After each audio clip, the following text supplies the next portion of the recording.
Well, obviously, we have a rapist in Lincoln Park. He's climbing in your windows. He's snatching your people up, trying to rape them. So y'all need to hide your kids, hide your wife, and hide your husband because they raping everybody out here.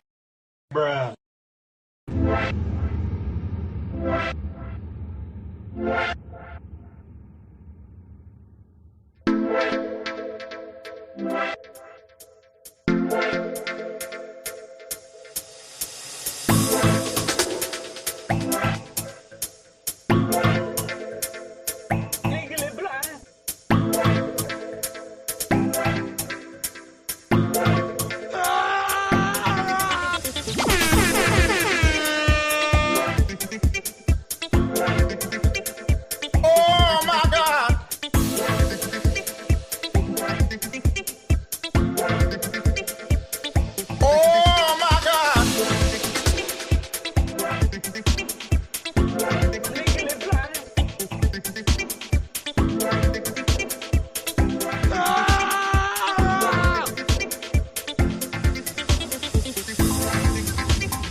Off as a fucking terrorist.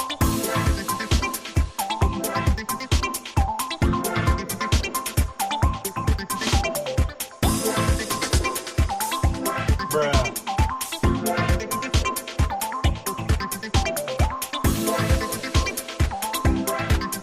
Fuck you. Fuck you. Fuck you.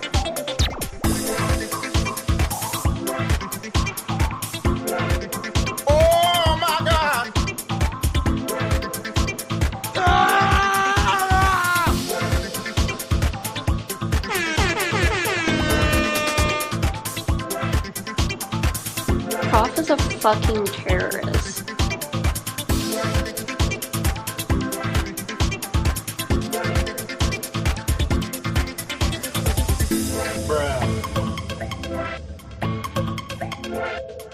It was our job to help law enforcement. It was our job to help law enforcement.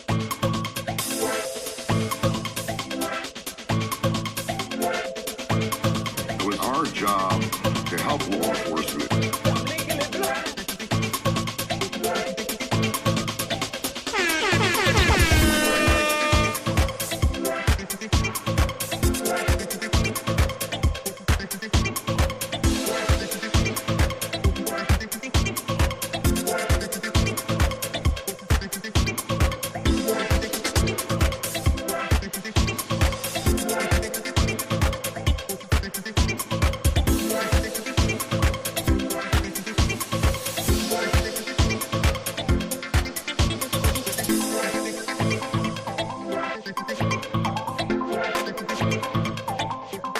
Test, 1, 2.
Okay, and I crashed the stream. Let's try that again. I think I'm back.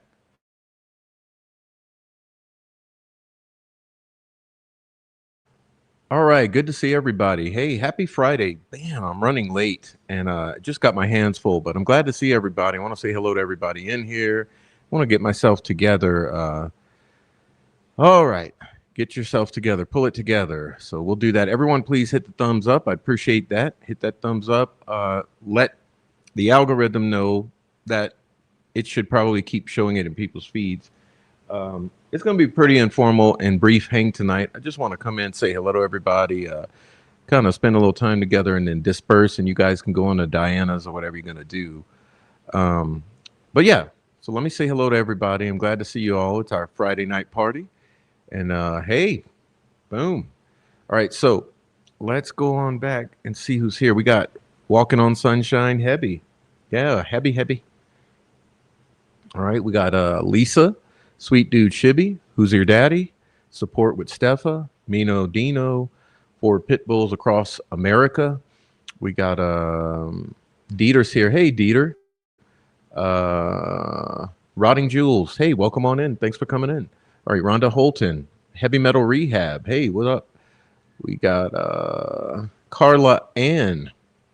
We got Daisy Asks. Hello, Amy G. Montana Gal. All right, we got Jessica Freeman. Good to see you. Also, who else we got in here? Trial Junkie. Good to see you. Dr. Corbo's Feel Good Fun Time Medicine Show. Yo. Okay. And Oleg Cat. Hello to you.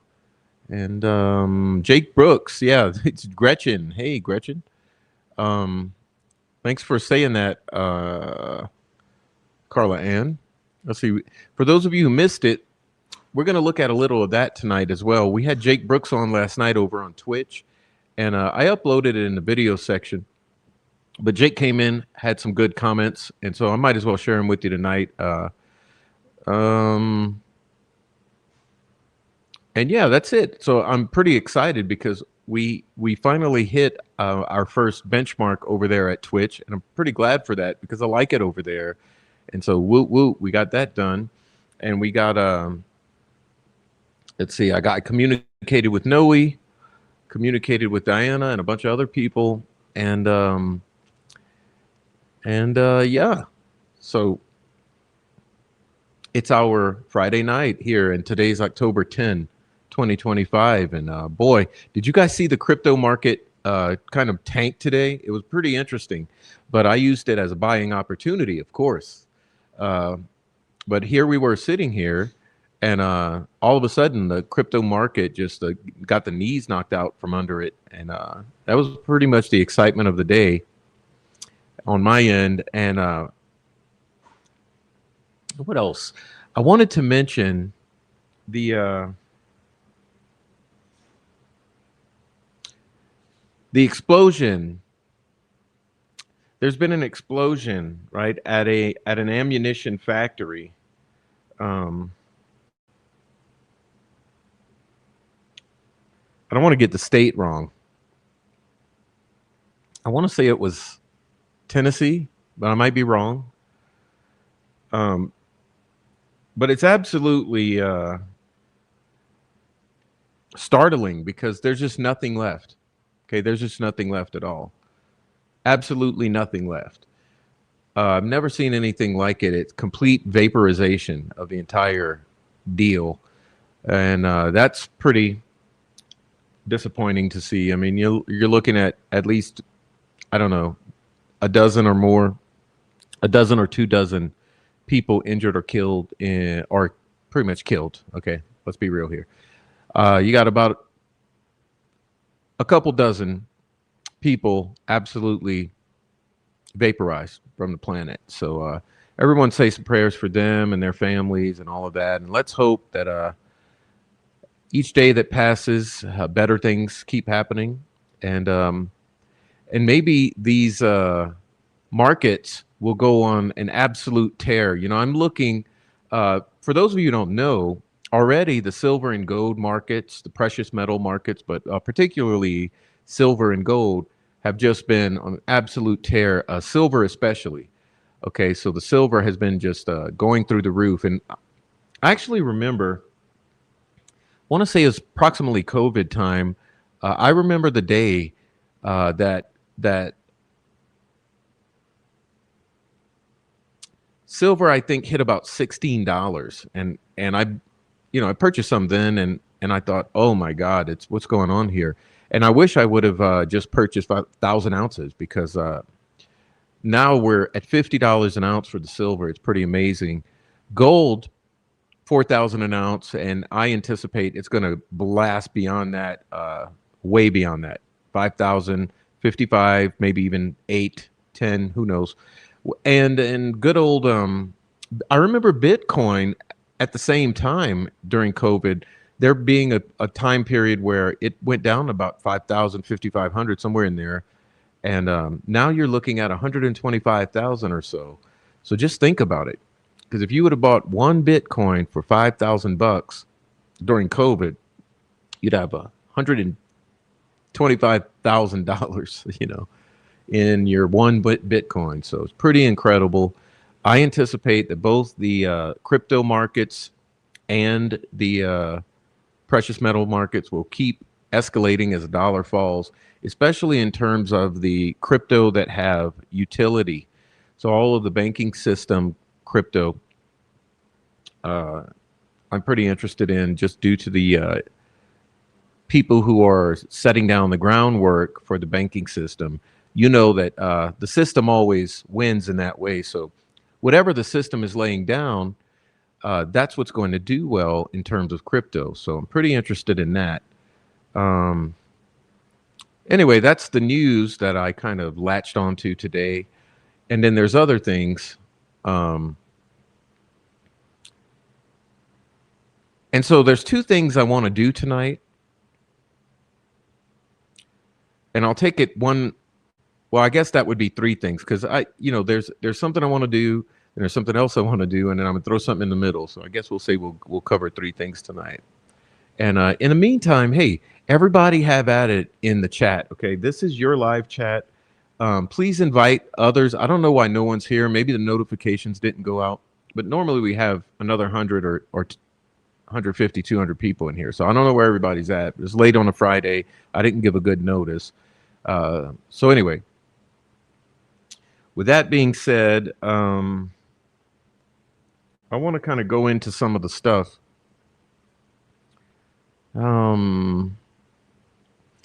Yeah, so let me get my ball rolling here. Let's see. I crashed the stream, so all of my things I had preloaded, totally gone. So that's one thing.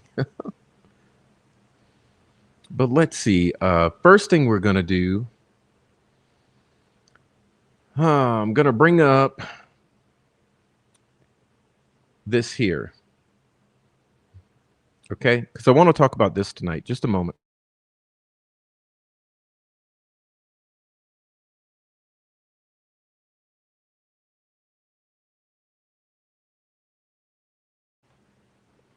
All right, welcome in.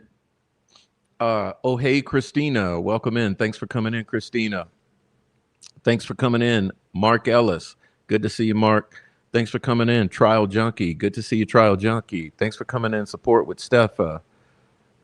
Anyone I missed at the last, hey, Nancy Drew 101. Good to see you, Nancy Drew. What's up, Black Widow? Thanks for coming in, Black Widow. Hey, Rebecca Ann. Thanks for coming in, Rebecca Ann. All right, people coming in. Rhonda Holton. Hey, Rhonda. Everybody who just came in, thanks for coming in. Apologize, okay, that I didn't put up the thumbnail ahead of time, and I apologize for that. But I wanted to go back over this. We did look at it the other day, but I wanted to look at it again because I've been thinking about it today. What's up, Digital? What's up, Digital? Okay. So now, remember, I need you to put yourself in the shoes of someone only 3 months after these murders. Okay? You understand what I'm saying? Please hit the like, those of you who just came in. 3 months after the murders, I need you to put yourself in those shoes, okay? And let's consider it. Let's consider someone who's come in. These murders had just happened. It's only a few months later. And let's put ourselves in the mind of Roy West, okay? And let's review some of the things he's saying, particularly in regard to our own theories here, that this is a cult kill. Okay, let me say it clearly for those in the back. I believe that this is a cartel hit that has been combined or supplemented with a cult killing.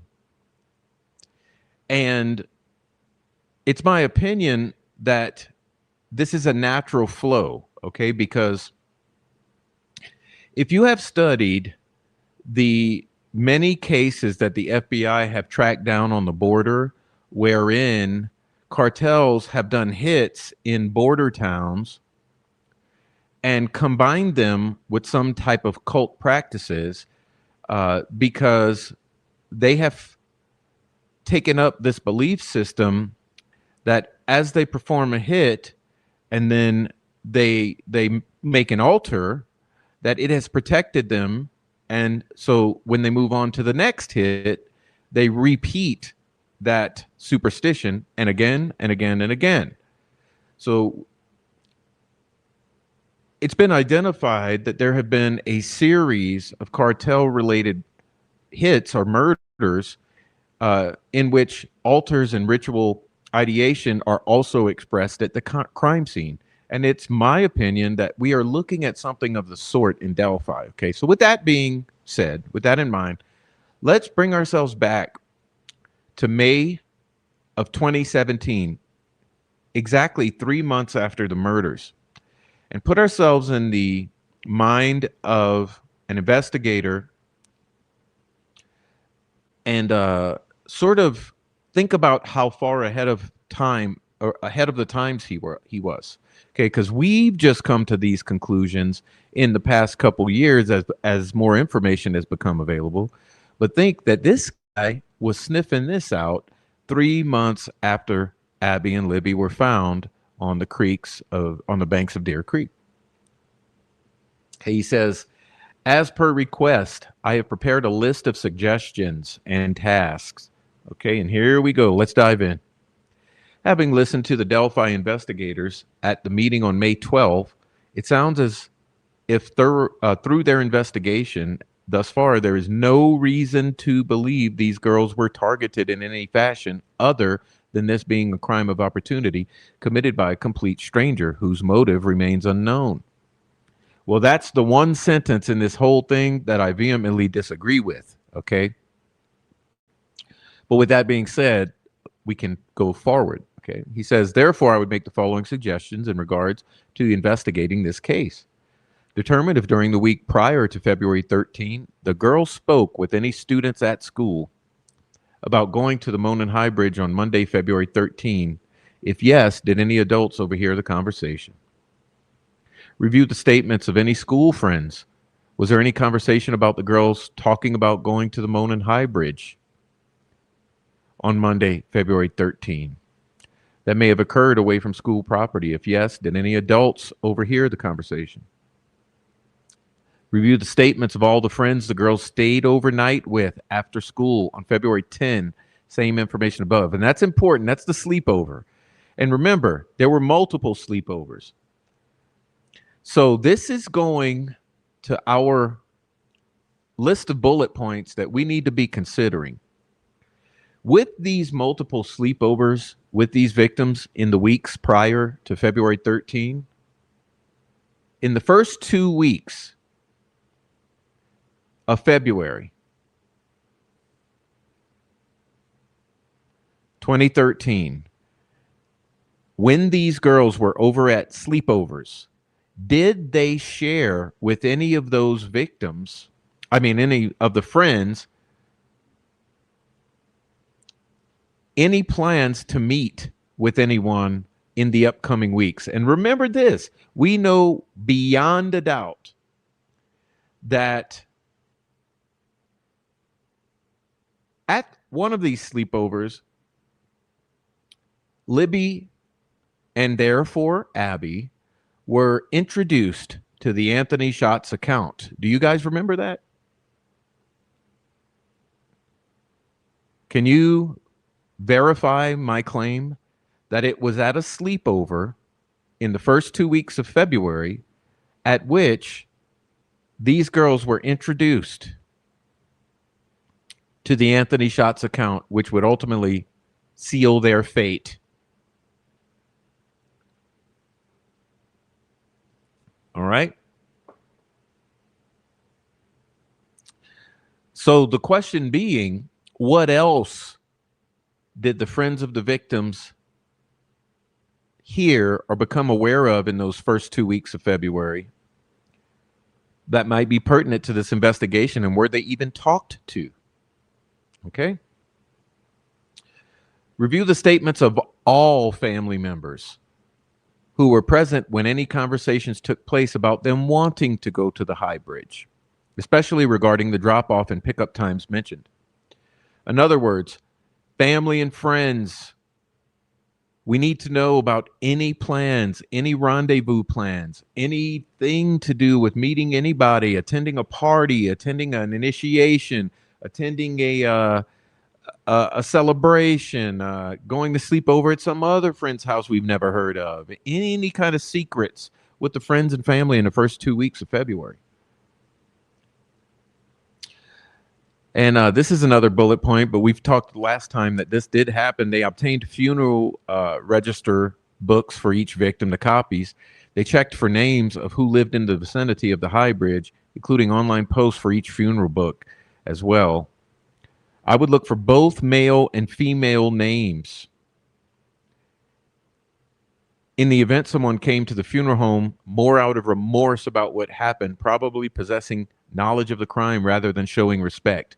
And remember, why did they exclude females from those who they were looking to? Why omit female perpetrators as being involved in this when you had female hairs on the body, you had female DNA on the bodies, and you omit, you're not even looking at females at all? Excuse me?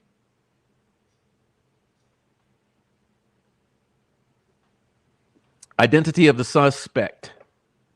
3 months into the investigation, the suspect remains identified. With respect to the photo and crime scene, I would consider releasing additional information to the media about the suspect, which may help lead to new information coming in from the Delphi area. If in fact the suspect is a local person, it may also help to narrow the focus of the search. Having crossed the water in Deer Creek to the place the bodies were found, either all or portions of the suspect's clothing would have been soaking wet as well if he went through the creek. But we don't believe he went into the creek. Hell no. We don't believe he went into the creek, whoever he may be. To help refocus the public's attention when looking at the suspect photo, I would suggest anyone seeing a person matching this description in the late afternoon or evening hours on Monday, February 13th, whose clothing or shoes would have appeared unusually wet, is asked to contact Delphi authorities. Suggest again that anyone believes seeing a person matching the suspect's photo who is known to have worn a similar blue coat throughout the winter months, December through February, then suddenly stopped wearing the blue coat the night Abby and Libby went missing, or immediately following the release of the phone video to the media, is asked to call Delphi authorities. And that's another thing. Let me ask you, don't you believe that in that little tiny podunk fucking town of Delphi, that somebody would have recognized that figure just due to the jacket and the build of the figure? Don't you think that some relative or some neighbor or somebody in the little 3,000 fucking podunk person town would have said, you know what? Uncle Jim Bob has a jacket just like that, and he's about that size.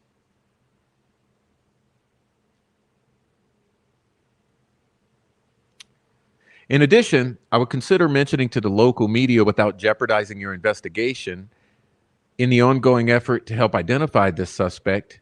If in fact he is a local person living in the area, it is believed this person may be a gun enthusiast and carry a handgun as well as a knife. Based upon several profiles given to us by members of law enforcement, it is felt this person, listen to this one, okay, this is the one that I really wanted to emphasized to you last time. Okay. Based upon multiple members of law enforcement developing profiles, it's felt this person may exhibit some degree of interest in pornography, in heavy metal music, in ritualistic practices or behaviors, such as the killing of small animals. And I would add the killing, the slaughter, the abuse, and the ritualistic posing of small animals. And it's funny because we actually do have some individuals who meet that profile point.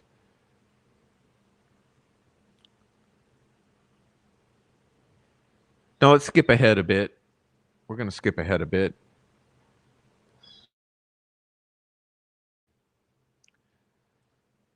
Information known that may be unique to this suspect at the time of the killings. The suspect appeared from the photo for that time of day to have been somewhat overdressed, to have walked for a very long distance. Okay? Just something to consider. Does he live close by or have transportation nearby? I would concentrate the radius of the canvas at this time to the crime scene location and divide it into 4 quadrants. Go back to all the homes, farms, and businesses in this specific location. We mean this historic Deer Creek Valley of Delphi. You should have gone to all the homes, all the farms, and all the businesses in this area. I would say a 2.5 mile radius, looking for any individuals known to frequent the High Bridge or known to pass by the location of the crime scene on a regular basis, either by driving, biking, walking. Okay? And I guarantee you there are a multitude of individuals who regularly passed by this location at a minimum. And I don't mean on the highway, I mean on 300. Okay? Don't rule this person out, seen standing on the bridge platform, Daniel Pearson. Thank you, Rebecca Ann. Don't rule out this person seen standing on the bridge platform who was seen by a female witness prior to the girls arriving. This woman described the man she seen as wearing similar clothing, but said he appeared to be in his 20s. Note, it was stated at the meeting this woman walked within 50 to 75 feet of this subject when she decided to turn around. Of interest to me is the fact that he didn't acknowledge her, follow her, or attempt to make any contact with her, even after she made eye contact with him. Was he waiting for someone? What's up with Betsy Blair and Daniel Pearson? What's the dynamic there? Did they know each other prior to this day in February 13, 2017? What connection did Betsy Blair have to Daniel Pearson, to Shelby Hicks, to Cheyenne, to Shelby Duncan, or to the Patty family? Does Betsy Blair have any connection to any of these parties that was established prior to February 13, 2017?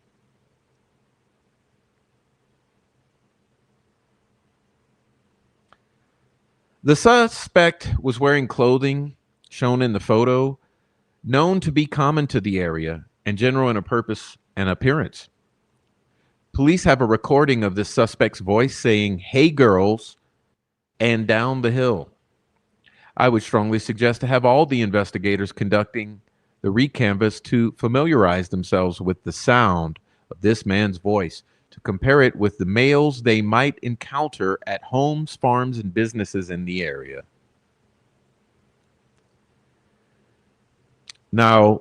Now's the part, guys, where you really fucking listen, okay? Because this is where he starts hitting it. Check this out. He says, both knife attacks appear to be frontal in nature, and the incised wounds of the necks are not deep wounds, more of a bloodletting, so to speak. It was stated at our meeting on May 12th, someone suggested this method was also used to slaughter hogs or cut pigs. Excuse me, ladies and gentlemen. How many people that have been discussed as being out there in Delphi on that day, worked at the Packers slaughtering facility.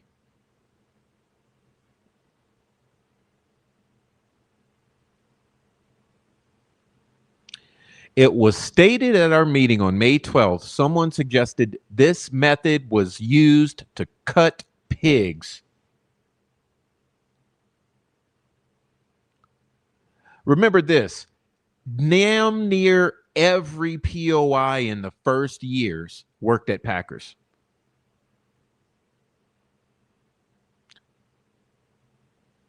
Knowing that there are homes, farms, or businesses known in the area that raise pigs, or where family members, employees, etc., may utilize this method to slaughter pigs. If so, try to identify any family members and past or present employees who have done this type of cutting. Let me also emphasize this point. Josh Chrisman and Elvis Fields delivered these slaughtered hogs from the various slaughtering facilities together, and just happened to be together at that time.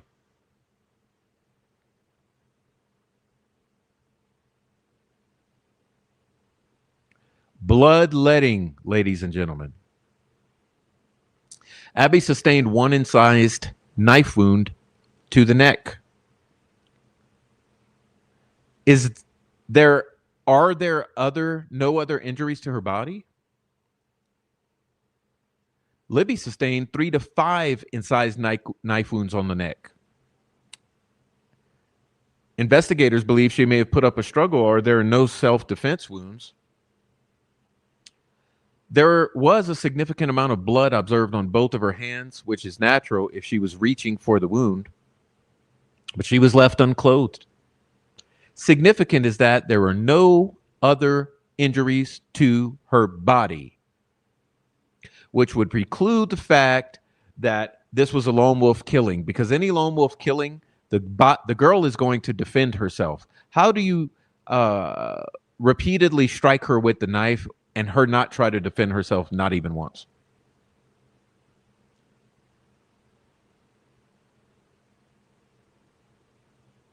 I'm going to skip some of these, because some of these I don't think he's got correct. Okay, so I'm going to skip the ones that I believe he's incorrect with, but I'm going to move on.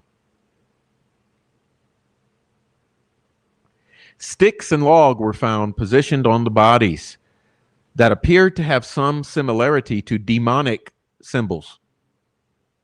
Some suggested it appeared to be Odinism. Now stop. Stop and think. Odinism. This is being suggested by May 12th, 2017 in their internal meetings. Okay?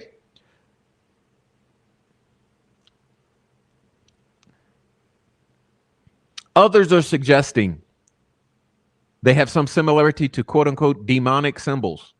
Note, having checked the internet regarding quote-unquote demonic symbols, there is reference to the hexagram and reference to Freemasons using this symbol in sexual connotations. What appeared to be the letter F written in blood appeared on a tree near the bodies. Having checked the internet regarding demonic symbols, there is reference to the letter F as being the 6th letter of the alphabet and the symbol 666. Libby's phone, shoes, and one sock was recovered on the ground in the area of the bodies. Libby's underpants and one sock was not found in the areas where the bodies were located and have not been recovered. It was suggested at the meeting it's possible they could have been swept away or lodged in debris in Deer Creek, near where a pair of jeans was found caught on debris at the water's edge. Also considered the possibility one or both items may have been kept as a trophy or souvenir to commemorate the act. An unfired .40 caliber bullet cartridge was discovered on the ground in between the bodies. Okay, I'm going to skip the rest because I don't like the rest of this paragraph. I'm going to move on. Listen to the important parts here. I'm trying to focus, hyperfixate on the important points. It was mentioned at the meeting during a search warrant served at Ron Logan's home. Several guns and books were recovered from the home. Some pornographic material. And it was stated there were, listen to this one, goat's heads. Goat's heads. That's right. Goat's heads observed hanging in the rear yard of the house. Remember what Eric Williams says about it being all satanic, quote unquote, evil, quote unquote, like cult, quote unquote, like people were practicing witchcraft or some sort of thing. There were bones hanging in all the trees, real dark ass demonic shit, as he was searching the entire area of Deer Creek, all up and down the creek, about a mile up and back each way. All right. Remember, Eric Williams, I've always believed that guy. I love that guy. I think he told the goddamn truth. Remember that some of these bitch-ass YouTubers got him and coerced him or bullied him or twisted him into trying to retract some of his initial impressions. But we don't believe those bitch-ass YouTubers because we know what they do. Okay, those bitch-ass YouTubers were prosecution shills who were trying to water down his impressions and sort of bullied him into changing his story. But we have all the receipts of his first several conversations in which he clearly displayed that he was disturbed by the bones hanging in all the trees and the tracks all down the banks and the other shit. Eric Williams. Anyway, goat heads were observed hanging in the rear of Ron Logan's property. Did you guys know that?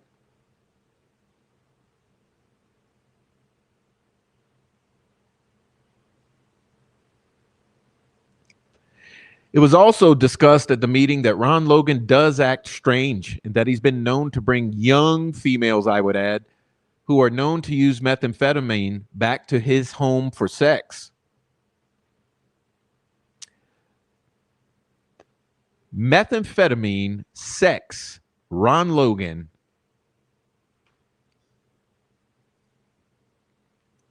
I would suggest you obtain all unedited copies of interviews of Ron Logan. He was arrested on a probation violation, and look for any inconsistent statements. His actions and behavior and all references he may have made about the girls or the location where they were found. And you know what's funny? Mr. Reese Davis attempted to give all of this on a silver platter to the Indiana State Police, and they didn't want a goddamn piece of it. That's right.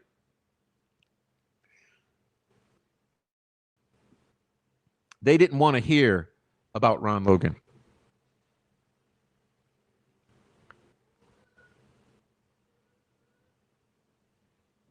With respect to the search warrant served at Logan's, were any sink traps from the sinks, tub, shower, etc. examined for blood and sent to the lab for analysis? If not, is it possible to obtain another search warrant to collect all the sink, tub, and shower traps? Consider the possibility that someone else could have been staying with him or visiting Ron Logan over that weekend, and we know that there were. All right. Additional suggestions. It appears from his actions and deeds the suspect may fit the category of a quote-unquote organized killer. Ah, very pertinent observation from old Roy West. Organized killer. In that he brought both the gun for control and the knife for assault. He had a plan. He made the girls take clothes off. And this is parenthetical because I think it's fantasy world, that he made them cross the creek, but then directed them to Logan's property where he performed the act. Why Logan's and not Weber's or Mears or anyone else? Or did it actually happen at the cemetery? Or did it actually happen at Wilson Bridge? And another thought for you, and I've been thinking about this lately. You guys don't find it odd at all that this took place literally adjacent to the cemetery, to the old fucking cemetery? The bodies were not found, okay? It's searched. The whole area is searched. The cemetery is searched. The whole area is searched. Nothing's found, right? Overnight, nothing's found. And then magically they appear in the morning. Don't you think some kind of weirdos who are trying to be some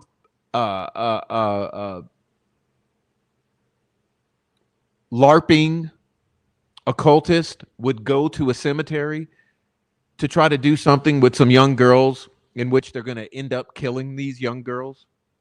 Whether it be an initiation, a mock ritual, some kind of other stupid ass occult LARPing experience. And there's that persistent rumor that there was a gathering in the cemetery in the 24 hours prior to all of this.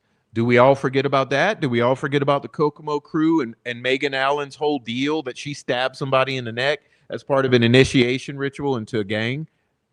Like, do we just forget all of that?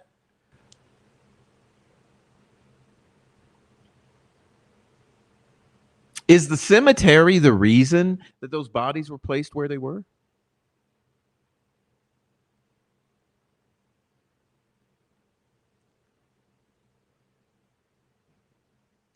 Have all the known associates of Logan's been identified and interviewed? Well, let's see. We know Tony Klein's going to check that box. We know Kathy Shank and her daughter are going to check that box. We know Brad Holder and Logan Holder are going to check that box. There's a whole bunch of people. Garrett Kurtz is going to check that box. There's going to be a whole bunch of guys and people at the absolute center of this case are going to check that box. All the known associates of Logan. Of course, we got to forget about all that too.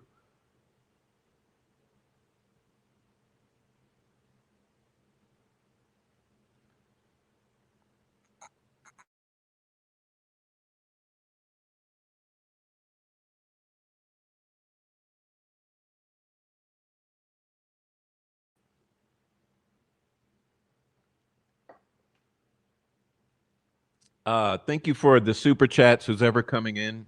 Everyone else, please do support the channel. We have a fundraiser ongoing, and our fundraiser is over at GoFundMe. You can find it at the link tree in the description and in the About Me section of this channel.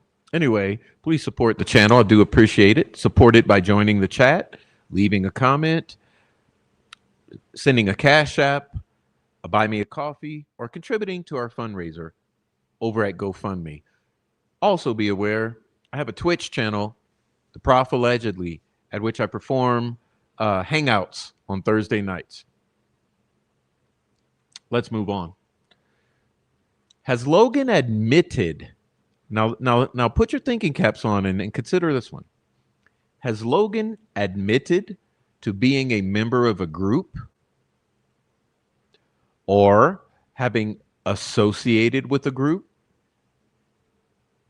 or individual who is known to be involved with any type of devil worship or practice? In other words, is Ron Logan associated with a group or individual who is a practicing occultist? Keep in mind, the organized killer profile, generally speaking, would fit a person in his late teens to mid 30s. Again, not Richard Allen. Late teens to mid 30s, generally. Okay? Interview all known postal carriers whose routes delivered in this area. Have they noticed anything unusual about the persons or property of the people they deliver mail to? And interview all known delivery drivers. Okay? Are there any pizza delivery men in this area who may have had prior contact with either girl? Check with the local pharmacist in Delphi to see if they're aware of anyone fitting this man's description who is being prescribed medication for any sort of mental defects or mental conditions who might live in the area of the crime scene. Research firearm permits. Determine if there are any males on record with a firearm permit who may live in the immediate vicinity of the High Bridge. Okay? et cetera, et cetera, et cetera, with the guns. I'm going to skip over the gun shit, but he's basically saying, look into the guns. And remember, my conspiracy theory is that's how they centered in on Richard Allen. Is I believe they went around to all the gun dealers and the FFLs, and they sought out the records of transactions to try to figure out who purchased a 40 caliber SIG or Smith and Wesson in the few years prior, so that they could go and determine if anyone living in the area of the bridge had purchased a 40 caliber weapon. I think that's how they got Richard Allen on their list in the first place.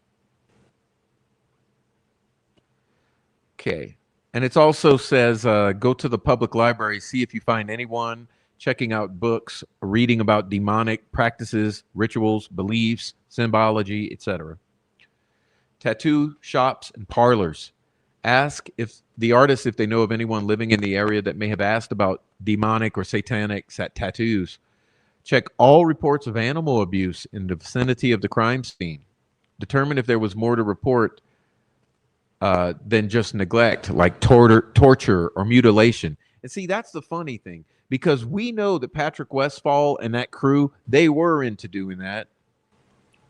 And like I said, we know that Eric Williams was firsthand witness to all of the signs of that being left in the area of the High Bridge and all around Deer Creek. Of course, all of that's been ignored over the years. Every bit of that has been ignored. You have to ask yourself why. All right. Anyhow, I'm going to skip the rest of this because we've already gone over it. We've already gone over it, and you're pretty familiar with where it is, that it exists. If you want to go and read it for yourself and all of the supplementary materials he attaches to it. But I just wanted to hit on those points. I think they're all very important points. And I think what's alarming is how many of those points seem to have been ignored. Okay, remember, this is 3 months after the murders. He's pointing all of this out, and he's saying you should probably go look at all this. And just keep in mind that pretty much all of this was ignored.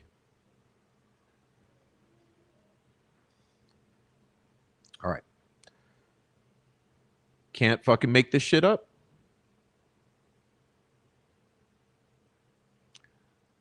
All right, y'all. So I'm going to try to man up now and pull this up.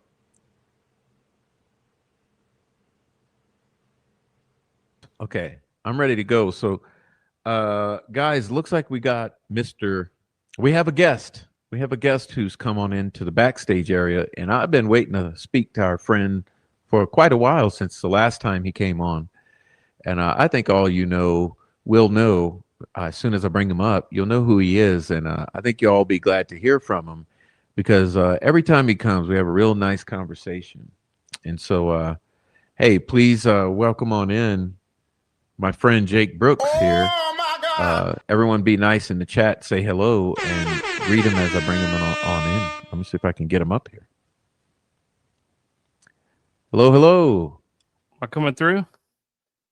Yeah, loud and clear. Jake, what's up? Good evening to you. How are you? All right, good evening. I know everybody's glad to hear from you. Yeah, it's good. It's good to be back as the wild turns of Delphi go. Yeah. So tell me,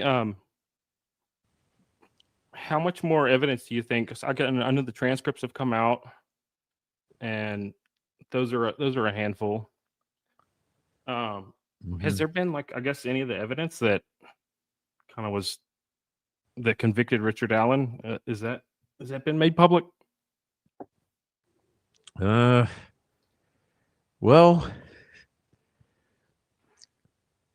I guess my question would be, what do you think convicted Richard Allen that we would be wanting to review? Because it all has for the most part, but I think for me, the most interesting thing that is beginning to come are the attachments to the Frank memorandum. Those are starting to come, and those are actually very interesting. But all of the Richard Allen stuff, it's the majority of it is out, except for the bridge guy video exhibits that were used at trial. Right. Yeah. I think part of the claim of like ineffective assistance of counsel has got to be his team stipulating to, I guess, the evidence that's going to be brought against him. I mean, I think that was far too broad. Oh yeah, remember that stipulation? Yeah, I mean, to me, you're given, like, why not challenge any of that? It doesn't make sense to me. And right after he got convicted, the whole brigade was really ready to be sort of a, they call themselves the defense daddies, right? Mm-hmm. And so it's almost like it was part of the script to have their back as soon as, because there was a decent amount of PR that went on. I mean, it was a big case and it was public and anything, but it did seem a little strange, right through there. Defense daddies. Hey, everybody in chat, what's up? Hey, everybody in chat. Yeah, everyone's saying hello. All 5 people. I know, right? But cool. I like it here because it's not. You know what I like about this platform, Jake, is the chat is very interesting to me. I like the way it's built. Yeah. I wish I was here now with all my YouTube followers over here because I'd just rather be here. But it's nice. It's kind of, I like it informal here on our Thursday nights. Yeah. But yeah, I agree with you. I put that thing up several times, and actually, I keep it backstage here. It's ready to go because I can upload about 10 documents at a time and just leave them. Because that document, I agree with you. It's really, I just wonder what the hell those attorneys were thinking. It's like, so if the judge is not going to allow you to have third-party people or evidence, right? And what she said was the reason why you can't have these third-party people is because there was no nexus, right? They said there's no nexus. Well, what would be nexus? In her mind, it would be DNA. Well, then why are we holding proceedings against Richard Howland? Because from what I saw, they had a million different ways that they tested this and not a single piece they could connect to him. Yeah, all that hair that was collected on those bodies and near the bodies, all those hairs. Lots of hairs, lots of different hairs, lots of different kind of types of hairs. You had hairs that had roots. You had some that did not. Mm-hmm. But what was interesting is that they tested that just 2 weeks before the trial started. Yeah, well, I don't know how much at liberty I am to say. This is a little hairy. Okay. But no, but I do kind of want to say this because this whole concept of Kelsey's hair, it's a misrepresentation that hair was not identified as Kelsey's until that point. I got my twin brother here. We now know that hair was identified long before it was belonging to Kelsey, and the prosecution didn't want that. I'd like to introduce everybody to my twin brother, wow. Proof. And so when it was identified again at the direction or the compelling of the defense, then it became a thing. But I don't know, Silence Woman, you spill it. But no, but aside from Kelsey's, all of that hair, there's technology to look into DNA that is partial and fragmented and all of that, and all of the other DNA all over the bodies. Absolutely. And the clothing. But specifically on the hair, right? So there was testing that you could have done that was not going to damage the underlying piece. And I'm quite skeptical about all. Okay, great point Jake's bringing up. Let me stop messing around. I'm kind of goofing around tonight, but look. Jake's bringing up a good point right now about the hair. You guys start listening now. I'm sorry. There's such a good point about the hair and the failure to test it against everyone in this case. Okay, so let me calm down and let you take a listen to his point here. He's bringing up several good points in this next 30 minutes. Of the inconclusive DNA that they had. I mean, she said that she spent almost like a year. All right, I'm going to interrupt him again. On that note about the inconclusive, nature. I don't know how much I want to, I'm not trying to spread conspiracy theories or rumors, but we have to be real here. And, the reason we talk about what the locals have been saying sometimes for 8 years is because you never know when there might be an element of truth in some of the rumors, because those make the best rumors, right? And lies. You remember this one, that there were chemicals dumped on the bodies and or that the bodies were in the creek. So just think about it. If these bodies were washed and or some sort of causative agent was like, even if you get a little bit of bleachy water, so you can get water and then you can add a little bleach, just enough that it would go in and start breaking down the DNA. Is that the reason for the inconclusive DNA results? Something like that? That's kind of like somewhere in that universe? Anyhow, let me let Jake talk. Testing that you could have done that was not going to damage the underlying piece. And I'm quite skeptical about all of the inconclusive DNA that they had. I mean, she said that she spent almost like a year and a half or something on all of this. And I mean, it was just too often inconclusive. When you had the amount of DNA and the different types that you had. And one of the things that bothered me too is that they found profile female 1 and female 3 over and over again, and they would stop investigating at the point where it was a female. Mic drop moment. Okay, I wanted to add that too. Okay, I'm sorry I keep stopping, but that's the reason I'm playing it, so I can add on to things that I've thought about today that I didn't really stop. I didn't want to interrupt Jake too much because I have a tendency to do that.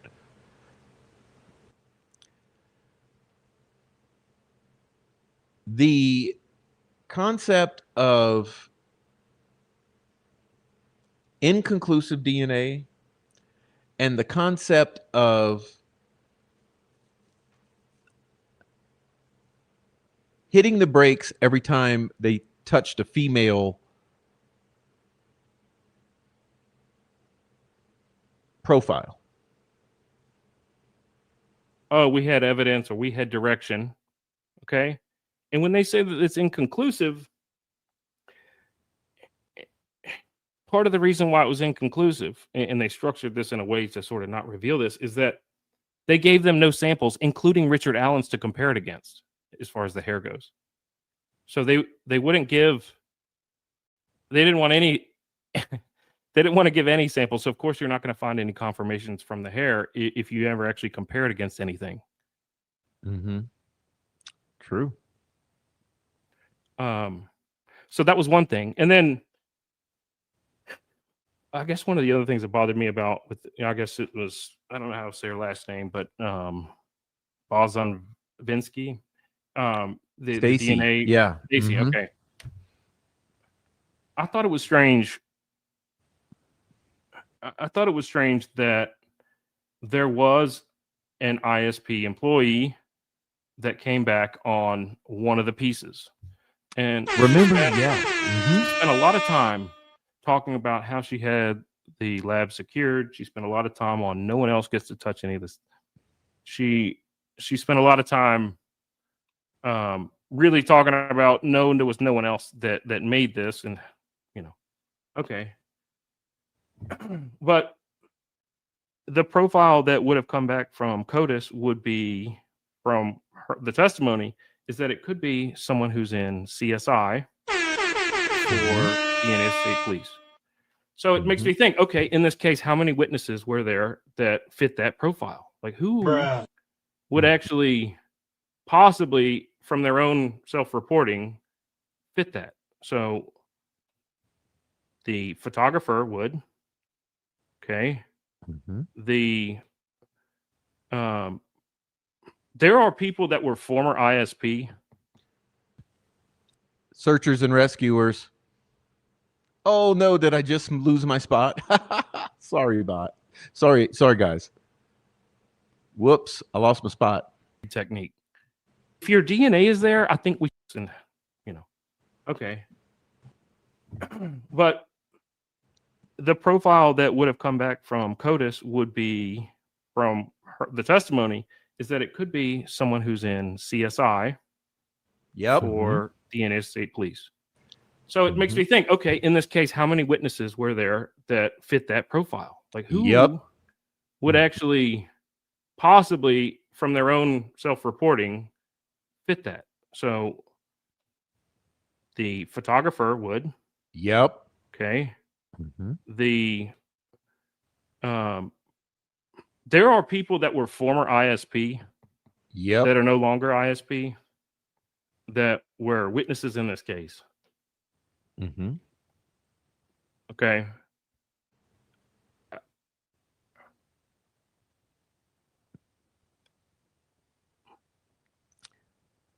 Do you remember? There's people that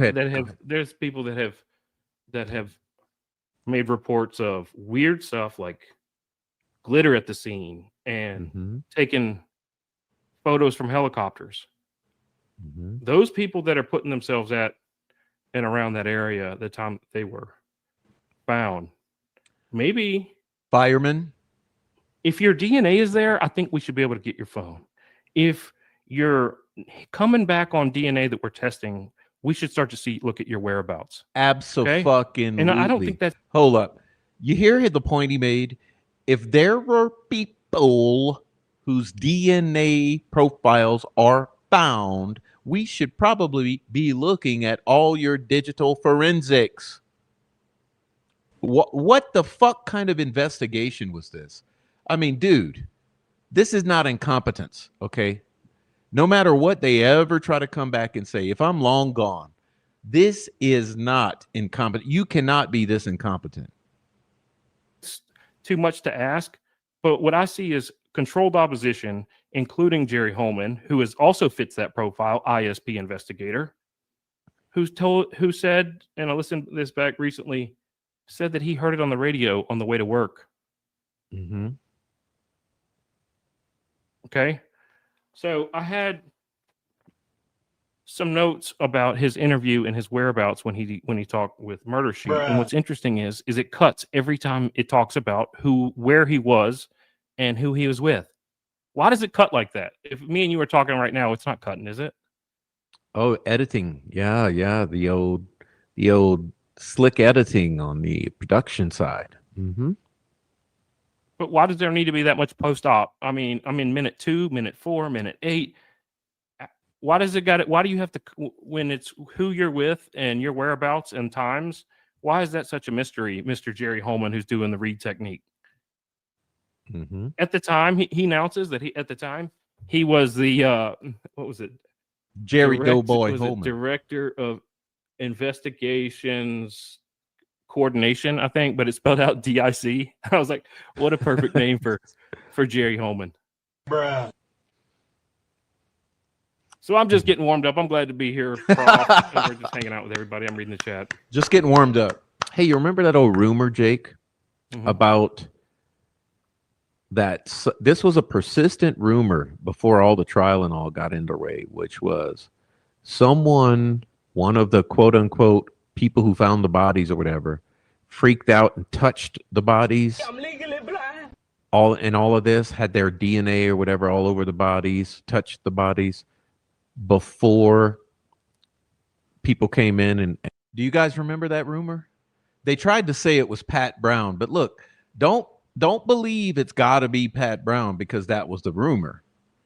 This could be a little sleight of hand. It could have been that, yes, somebody did touch all the bodies that was trying to explain away DNA on the bodies, but maybe it wasn't Pat Brown and established the roped off the crime scene. You ever heard that rumor? I did. But that seems almost impossible to me unless they were invited.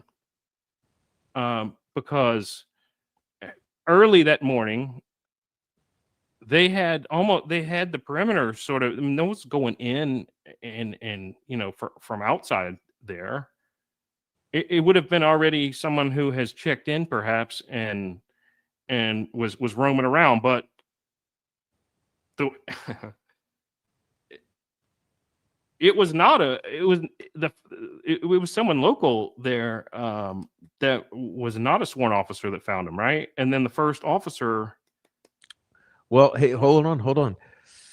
I don't believe that either. I mean, because there's these stories, but then we got locals calling us with other stories. No. But I'm saying what they testified to. I'm not, according to their story, yeah. Right. What they I actually believe it was a. So my current state of my internal investigation here and behind the scenes is that it's a fireman, the first, and that's one of the big secrets. But that's my theory, working hypothesis. Right. But why would they see? I go back to why would they change the story, and why would it be a secret about who first found the bodies? Why? Because it's poison. Bruh. Why would it be? No, look, let me pause our conversation to say this, because man, this is the one that bothers the fuck out of me. Why would it be such a clusterfuck in this storytelling from these people of who found the bodies? Just like the story of them wanting to go to the bridge, red flag. The story of what time they got to the bridge, delivered by quote unquote Kelsey or any other family member, red flag. The story of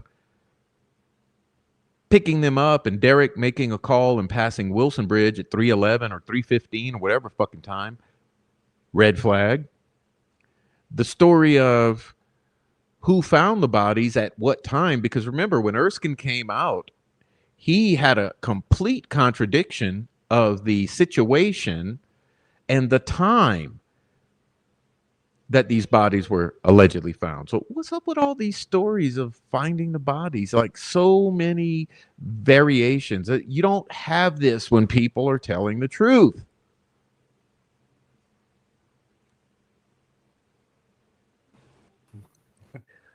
Mm-hmm. So you need to strategically place that. You needed to have a little bit of a story together before they get found to get that. Otherwise you got some explaining to do.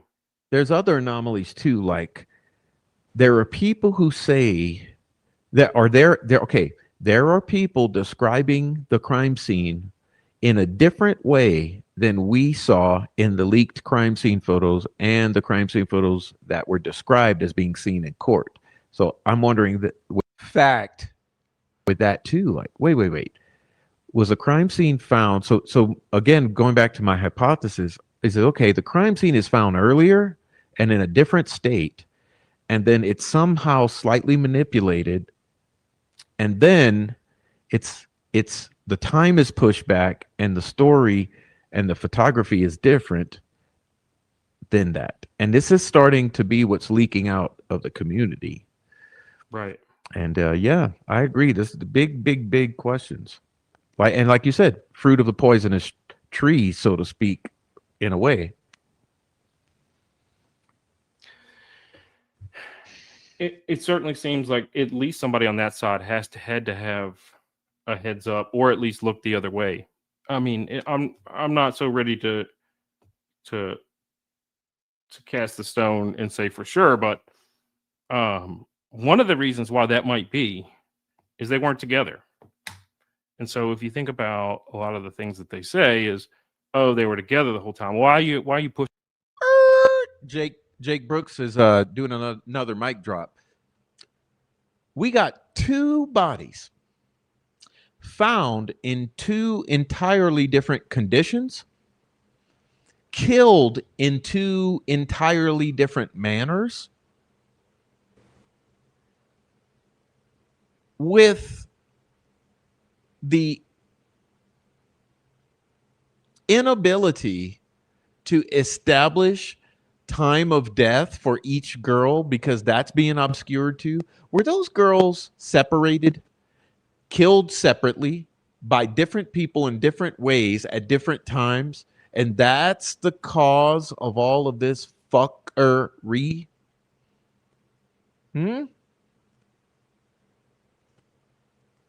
Food for thought. And that's so hard, right? Maybe they had one in a spot that it felt good about, and the other one they had to, I'm spitballing here, Prof, and I don't really mean any disrespect to the families or to the victims here. This is me and Prof just hanging out talking. Yeah, we're brainstorming. Yeah. And honestly, Jake, I want to announce that I've never really said this very clearly, but I've really knocked on this theory that Ron Logan killed the girls, quote unquote. But with that being said, I'm not necessarily excluding Ron Logan from involvement in the murders in any way.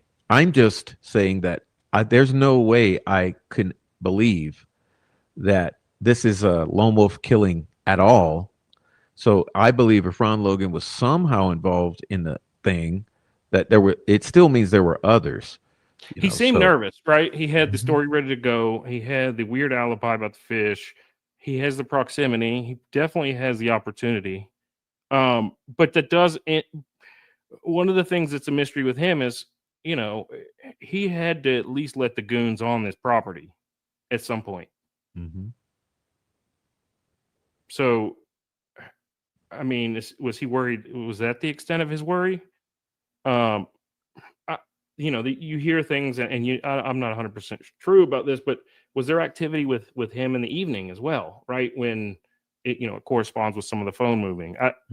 It matters. Yeah, it does. So that's interesting. But there are a number of people that testified that fit that same quality that would be in the CODIS. And to me, I don't think you're asking too many questions while saying, okay, well, your DNA is here, right? We're talking about nexuses here. And the man that they have in prison for 130 years has none of it. And yours is on here.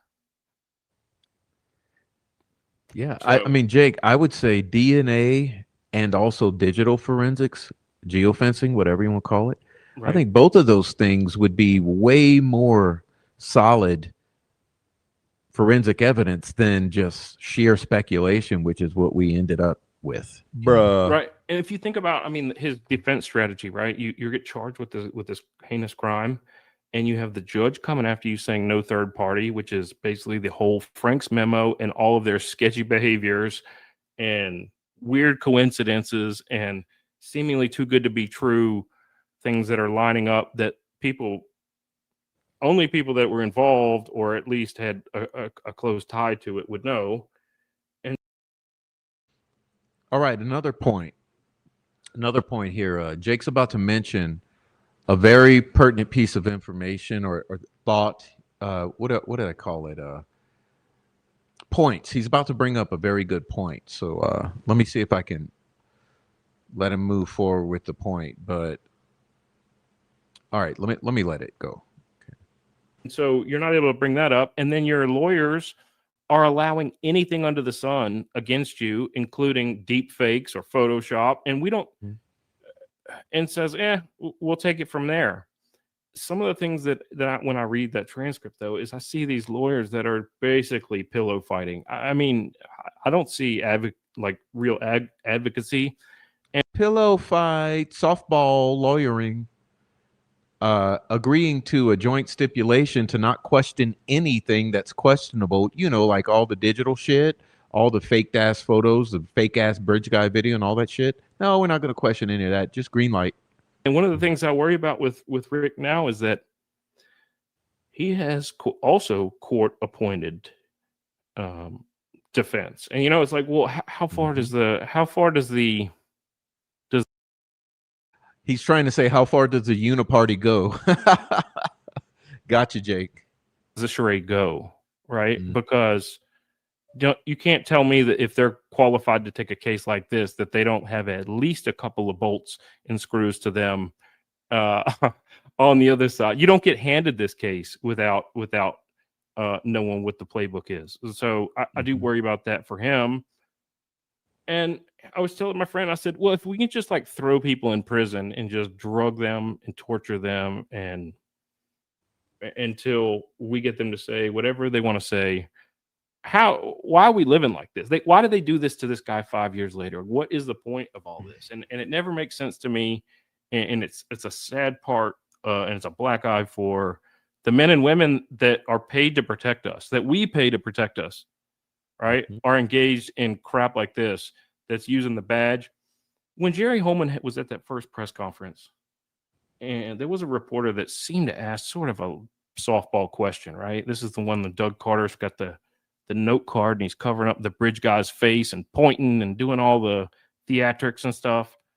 A reporter raises a question, the first question, and he looked like he was, all right, I'm going to use this badge. I'm going to use my power, and I'm going to make your life hell just for asking that question. I'm going to make an example out of you for asking that question out there. And I bet you he did. I'm not.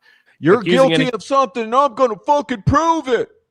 But I mean, you just see his demeanor on this. He was hired to play that role that he took, and he had that from unified command all the way through. And you can see when the FBI came in and made a task force around it with Ferenczi and Murphy and Click that. All right. Here's his great point I was just referencing. This is the good point that he makes. Now listen to this point. Because again, for instance, who would you what kind of example could I use?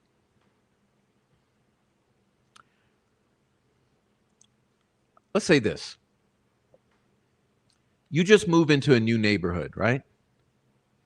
And you want to know something about your neighbor who you're kind of side-eyeing. You're looking at this new neighbor across the street, a couple houses over, and you're like, kind of getting a little EBGBs about this neighbor.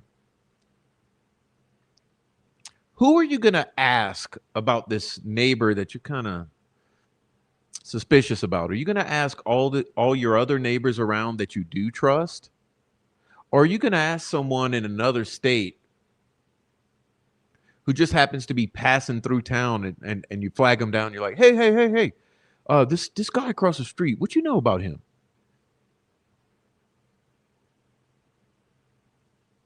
He had a problem with anything that they were digging up and actively participated to put what they were finding out down. Yeah, I truly.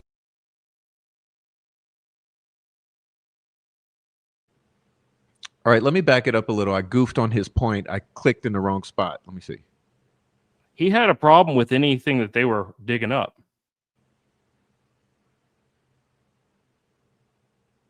Play that role that he took, and he had that from unified command all the way through.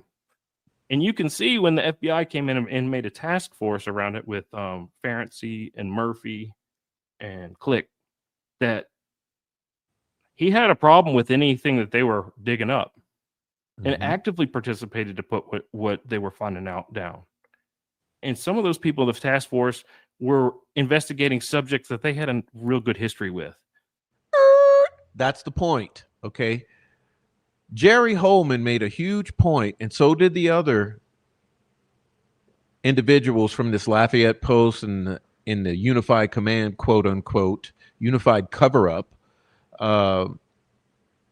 He's making a great point that those guys knew the people they were looking at 100 times better than unified command did, but yet they engage in this effort to discredit these guys who knew the people they were looking at. And by that, I mean the people in the Murphy investigation / Frank's memorandum. Murphy and Click that he had a problem with anything that they were digging up and actively participated to put what they were finding out down. And some of those people, the task force, were investigating subjects that they had a real good history with. They know they were bad dudes, and they know they would do something like this without even thinking about it, or if they had the opportunity, they would. Yeah, yeah. Because there are good cops. Yeah, I truly believe like this. All of these, with what they did to him, all of the torture and drugging, like none of that should have ever been allowed in this trial. And like you say, this is a real blight. It's a real bad reflection on the badge to put this guy into this condition and get that stuff and then use it against him when they knowingly had him in that condition before they got this out of him. That should never been allowed. Never. And if they had, just like you said, many times before, they wouldn't need to do this to him if they had proof. Right. Boom. And back to what you were saying about Jerry Holman's demeanor, honestly, the more time goes by and I reflect and look back, it's this. I get these same feelings with Doug Carter, exactly, especially regarding this animosity or this sort of rivalry with the FBI being involved and wanting the county to be running this instead of the FBI, and just the way that he's just shielded and kind of covered and done damage control for all of it. And it's like, man, correct. Not a good look. And at the call center, you had the old lady, right? That was back there. The one that found the tip, But when she was interviewed after, in that press conference after the Richard Allen conviction and his sentencing, they hold this press conference. I mean, he's standing right behind her, right? I mean,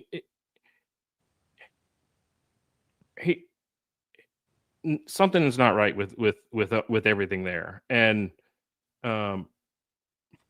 especially from the time he was very involved in.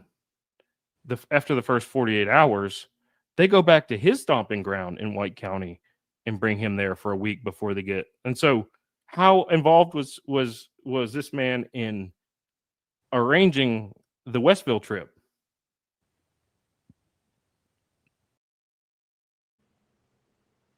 Mic drop. Who made the ultimate decision? I don't know what the story is. The story is the head of the Department of Correction, but who really made the call to place him in the center of hell, Westville, where they had a complete control and knew that they could Guantanamo Bay his ass? Who made that call? So,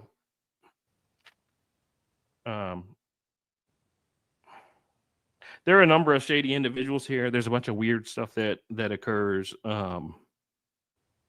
But one of the things that you see, and I don't know that everyone catches this, right, is that one thing I'm a little bit sick of with this case is the amount of information that gets put out with unwarranted assumptions, right? So if we talk about who might have been at the bridge that day, you start to, in your back of your mind, you start to think that something happened at the bridge that day, right? And so if you never even question that part of it, and you just go hard in the paint about there might have been a car, there might have been footage, there might have been, then you can kind of feed into it subconsciously into that the altercation happened there. Mm-hmm. And so that's all the public's really ever been told.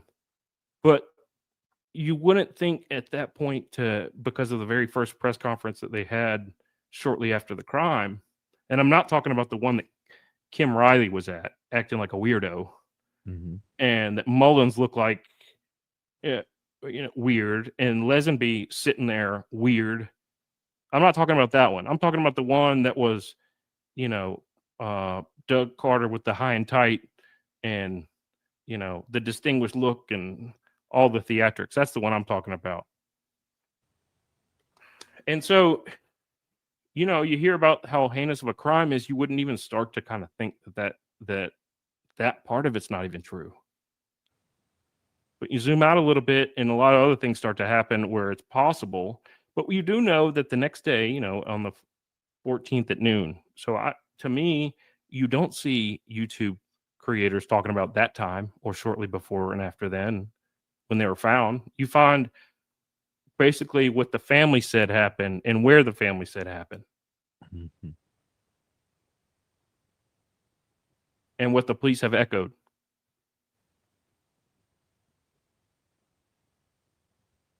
Yeah, that's part of the problem I have with this. A whole group of people positioning themselves to argue this case, but only arguing within the parameters of what, or the confines of, the standard fairy tale narrative. Okay? Remember this. Remember that the one first major rule of the Delphi doc subreddit is you cannot question the family. Hello.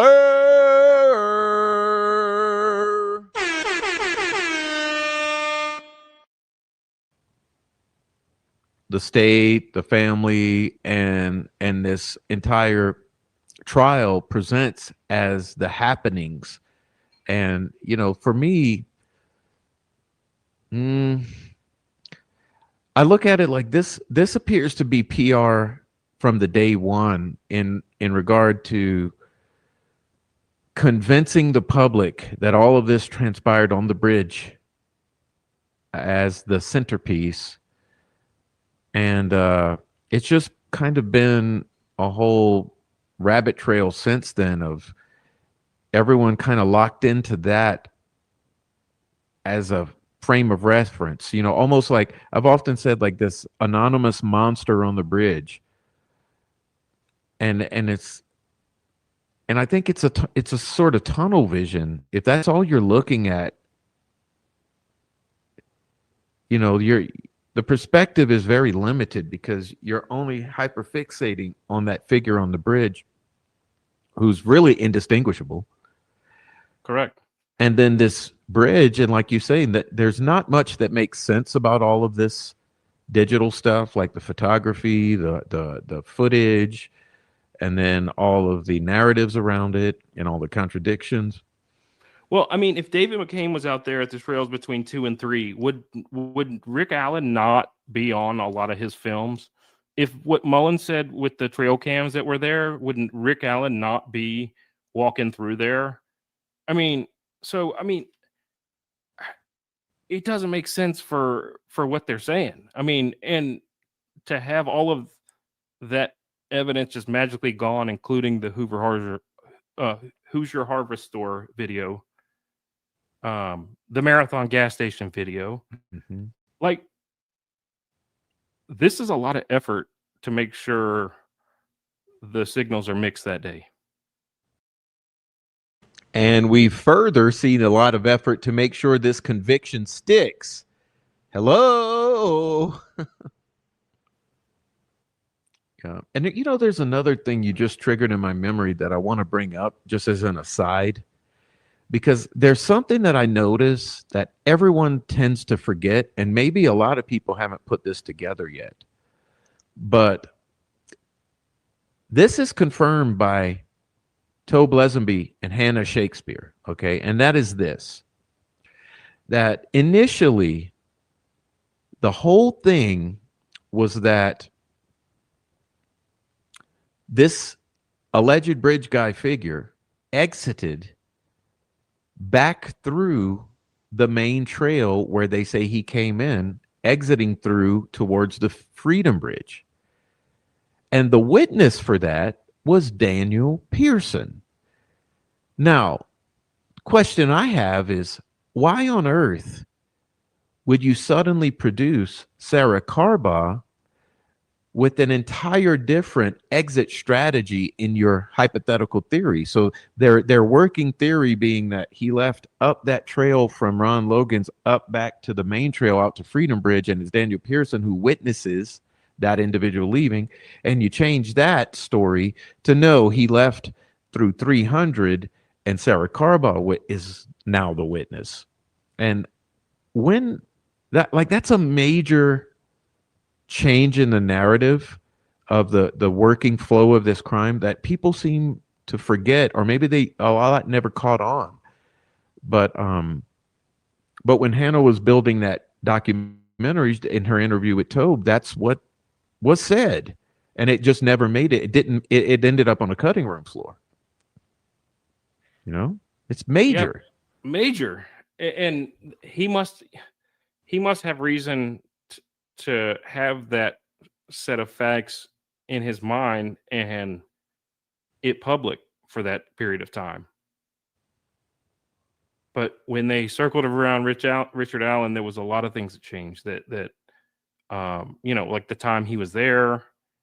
In the first interview with Holman, he sort of, with the read technique, is sort of assuming facts that are not true, and then you're hammering home on this, and you're not even asking about the first part of it. But he's like, you're there, and he's extending the time out till later in the afternoon.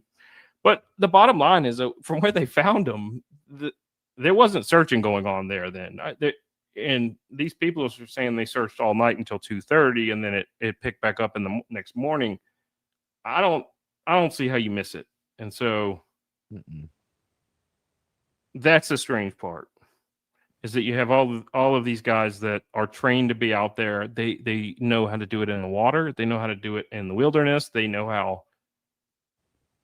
I mean, they're badass. Like, those people they know what they're doing. Actual searchers, actual search and rescue. Yeah, they can cover ground. They can get you out of spots. That. And we need them, but.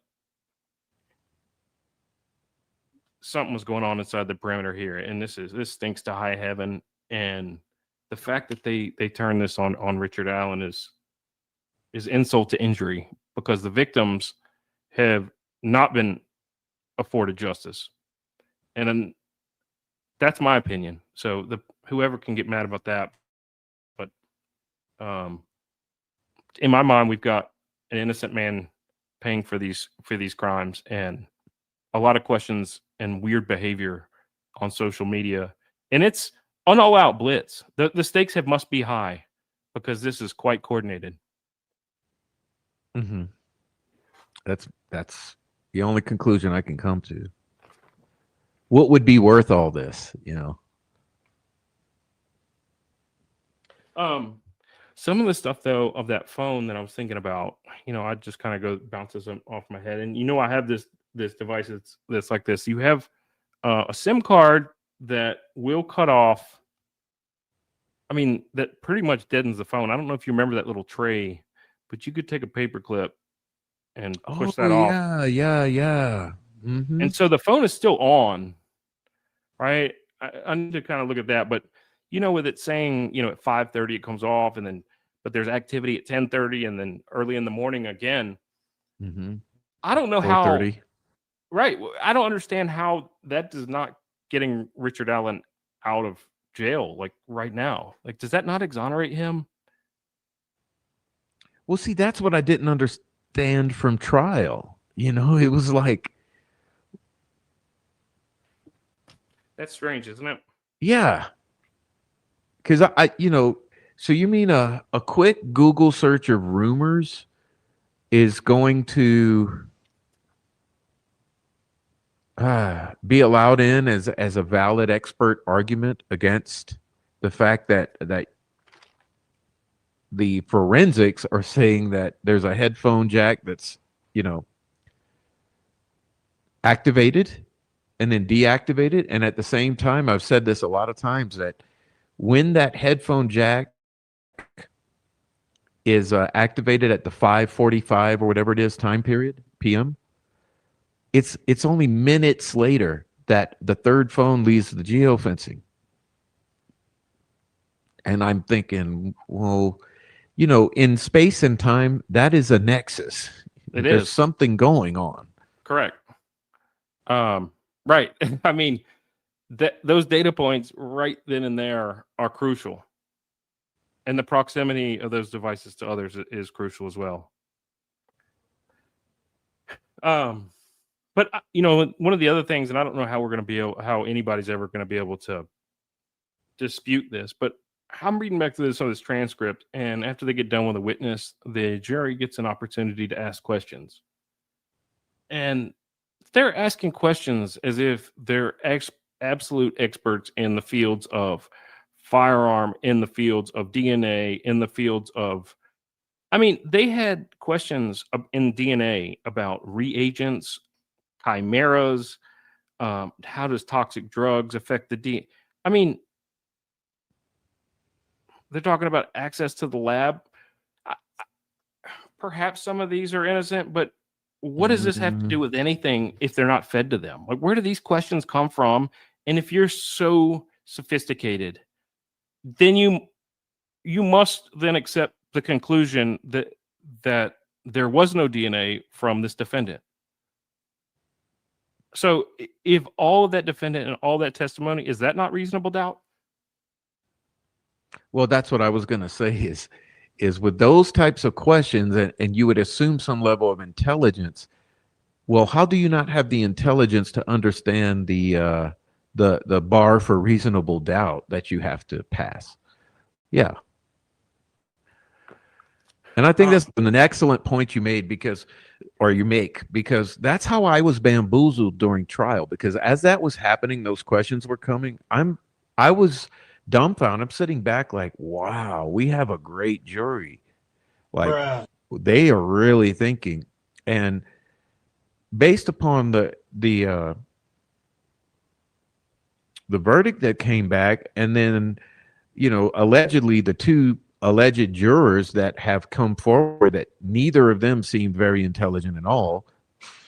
It's like you're saying, there's a lot of red flags. It would lead you to start to wonder if they were fed these questions, because otherwise it's sort of a conundrum. Like, how do you explain these questions and then the results?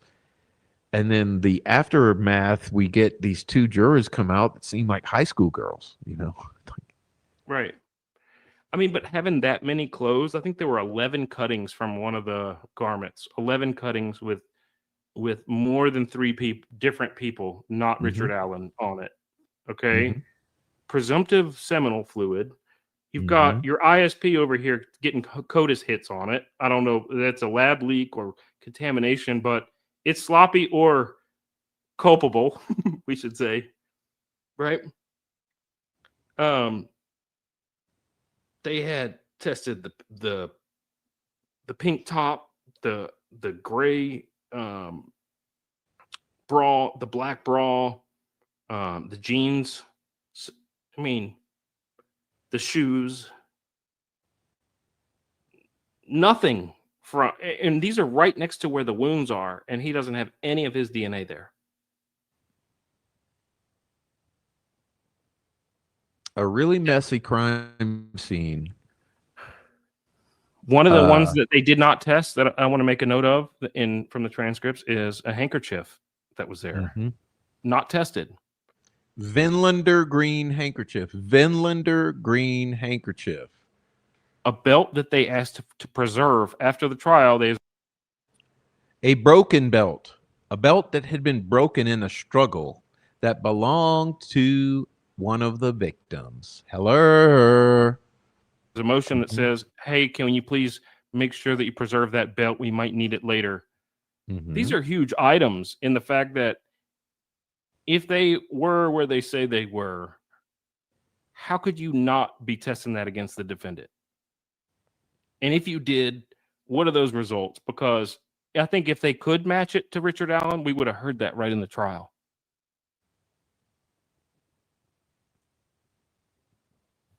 So then they're asking about, well, does the dirt hurt the DNA of the bullet? The bullet is such that whole part of it was so goofy to me, because Jason Page was the CS photographer. He testified he did not take any images of the bullet. Why would that be? Why would you not take a picture of the bullet? That's not was it protocol, is it? Isn't there some standard protocol revolving around evidence collection? He's the photographer for the ISP that showed up that day. Testifies, I didn't take a picture of the bullet. Okay, well, where did that's a problem, right?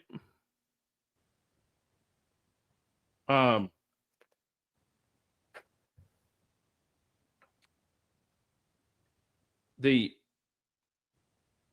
audio and video enhancements that Chapman did, the defense counsel did not challenge anything with that.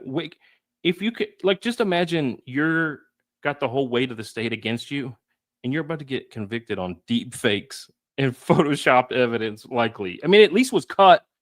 Some parts of it were admittedly altered. We don't know how, or we don't know the specification by which that was done. But if it's evidence that's going to put me into a jail cell, I'd like to not waive my right just to accept what the state had. And in that trial, which brings us back to that joint stipulation. Correct. Not only that, Carl, in the trial, it's littered with air quote technology issues. I bet you they didn't want to play hot potato on whose actual computer is going to be the one that's going to have to put this one up. They're having compute. Well, in that Jerry Holman interview with Murder Sheets, he says, from what I remember, he pointed out technology is great when it works. Guess when the technology starts to fail, when they want to start showing the multimedia of the person that they have from this sketchy phone. How convenient is that? Yeah, it's just as convenient as was it Mullen who just happened to destroy 70 days of hard drive interviews from all the first 70 days, or for the first 6 months, all 70 days from within the first 6 months. Like, what? So listen to this. This was Exhibit 5. This is early in the trial. There was a map of the area. Supposedly the tech wasn't working for the map on Exhibit 5, so they handed photocopies. Now, what does that accomplish? The people in the gallery don't get to see what's the evidence against them. They can put whatever they want and depict on that photocopy. We don't get to see that. So Exhibit 5 from the map, tech not working. They hand out photocopies instead from in the trial. Right? How do we know what's on those pages? Did they publish that? Exhibit 7 was a mark map. They hand that out as a handout. The drone footage that they have was not from the same year or season. So what is right? That's right. Mm-hmm. So to me, this is sleight of hand. This is it's all magic. It's all magic with a K. It's all magic with a K. This entire fucking thing, including all the social media personalities covering the case. You think I'm fucking lying? Exactly what they had to do to probably convince those last couple ones that weren't already homers that were on that panel. And the efforts to minimize everyone's voice of what was going on was absolutely clear with the way that they set up how you had to get in, how they were monitoring to make sure that there was no one recording, and to let the public know as little as possible of the kangaroo court that was going on behind closed doors. Exactly. And it also encourages misinformation, right? Because as people are coming out, everyone's remembering shit differently. They're seeing shit differently. They're reporting shit differently. Things get confused. You got your game of telephone. So then the whole public's getting this whole convoluted story from it. And in the meantime, you got the fucking troll farm going on endless lives, literally telling lies, literally inserting bold-faced lies right into the entire discussion. You know, and they're going on YouTube, they're going on Facebook, they're going on Reddit, and just inserting the lies. Troll farm. And you know, I don't have to name them. That's why it's important to hold these people accountable, because if you don't hold them accountable and you give them a pass on that, then you're not telling the truth about what they did during this entire debacle. Yeah. And even now, remember, I've been harping on this idea that we still don't have the actual video exhibits and audio exhibits from this alleged bridge guy video that was shown in court. Instead, they let these cranks leak some other fucking version, and we're supposed to be happy with it and never get those exhibits. But the Which damage for me, that it's like, you go to some of those links though, and there's a couple of them that are out there. There's 960,000 views of that. Like those burned in memories are not coming out of like the general public's memory. And that to me is like, once you see like on the Charlie Kirk, the guy running across the top of the roof, you assume that there's some foul play involved, right? You don't, whether that's legit or not, and that's probably a bad example, but like you're not walking that back. It is a bad example, but yeah, it's called planting seeds of disinformation. Like, are we going to wake up someday? Everyone's been creating the parameters of what's allowable speech, while simultaneously there are a whole handful of individuals intentionally planting seeds of disinformation. It's called the Delphi Murders online sphere. From the kind of the core thought of a starting point for, the That's fact of what happened. Great point. And so I think Richard Allen's attorneys need to raise that, though, is I think that's ineffective. Number one, that his lawyer stipulated to that. And it's alarming for some of the statements that his counsel said afterwards, right? They make this PR tour to some of the folks that went to the trial quite a bit. And I hear one of his lawyers say that the video they played in court and the video that they had in discovery wasn't that different. And that's a quote. It wasn't that different. What do you mean wasn't that different?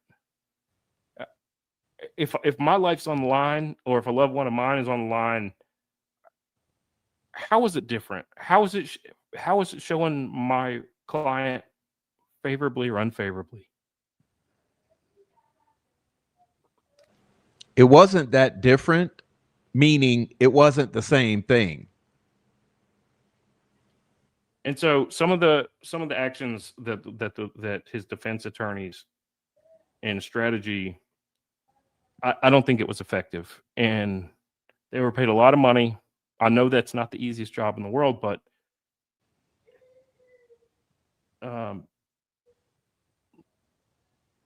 something's up there.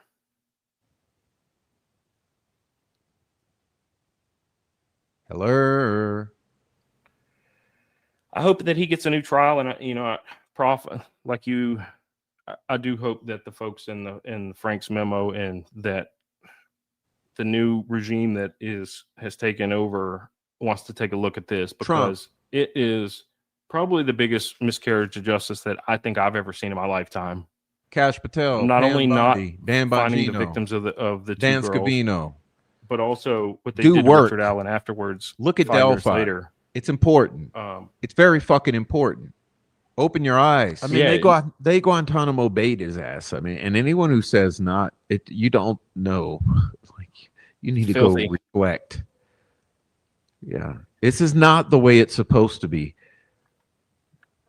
I mean, like you said, it's a smear on this justice system. It really makes it look no better than any other place. But the rulings that the court and that the high court and the land have made are almost empowering these people's ridiculous behaviors. I think it's adding fuel to the fire. They can't stop me. I got the judge. You even saw that in some of the behavior of these police officers who were threatening, well, I'll lock you up tonight. Like, even including some of his lawyers that were trying to throw him in jail. I got Judge Gold in my back pocket. You're going to be held in contempt. And, this is like martial law. Yeah, and another point that I just remembered, and it's just so many to always remember, but remember during that whole debacle, you got Libredo and Scrimmin are on, also appointed in a friendly manner by Judge Gull, and she offers them complete latitude to go ahead and have a Franks hearing, which is contrary to what she did before and after with Baldwin. It's like, well, when does that ever happen? Why should who the attorney is matter in terms of what's allowed for the defendant? Because for me, the attorney is supposed to be basically a non-entity. The attorney is a surrogate or a sit-in for the defendant. It's just the defendant's stand-in who has the legal knowledge to properly argue. So why should it matter who's standing in those shoes when it comes to it? Because it's really, you should be offering Richard Allen or that defendant the opportunity to present a Franks hearing or to argue for whatever reason for a Franks hearing. So why should it matter who's standing in those shoes of the attorney at that point in time? It's really the cognitive dissonance, because it's. Well, you bring up the point of changing the lawyers, right? So she turns the video cameras on in a case that's been completely sealed, gag ordered to the nines, right? I mean, liberally shutting down for this air quote sake of the investigation that they really didn't gain any ground on in 5 years. I mean, to gag it like this and then to get nothing after 50,000 tips. I mean, they got Huey, Dewey, and Louie as these cops, and really they were just smacking down anybody who got near anything that was hot, and making life real tough for them. But you bring up the attorney. So I think one of the sleight of hands that we probably should take a look at is, during that time, was there massive amounts of discovery that was over, whereby the prosecution say we did give it to Richard Allen. It wasn't really his defense, but did some of the bad stuff that maybe, I mean, you remember how there was discovery weirdo, like anomalies, where it was always seems to be, when the attorneys were ripped off, they were ordered to bring back all of their case materials, all of their work product, and turn that into them. So now the state got to read all that. Okay, they get any of the briefs they had drafted that maybe had not been filed yet, any of the working outlines of people that they were hot on the press for. The state gets to peel back his whole entire defense theory with all the materials from all of his lawyers. She turns the cameras on in court and says, "You're fired. I can't believe what you guys did." Right? And he gets these two new lawyers. And I think one of them's I don't know. I'll have to check the facts on this. But the two lawyers that you mentioned, they come on, and by the time Richard Allen's new attorneys came in, the work product that they had been working on, from what I understand, is that it wasn't in the same condition. It wasn't like right. So yeah, when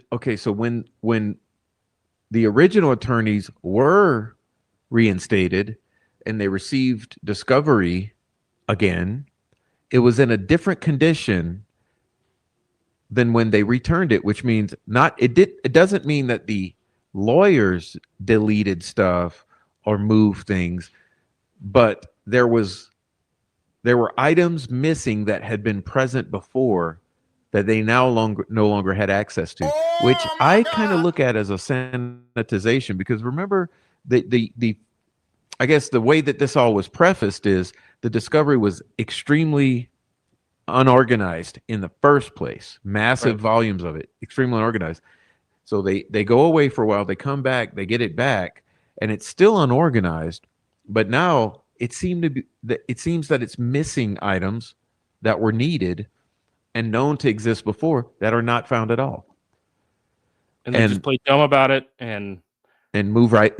Move right along. Nothing serious. So maybe the lawyers, there had to have been a good reason for that shuffle.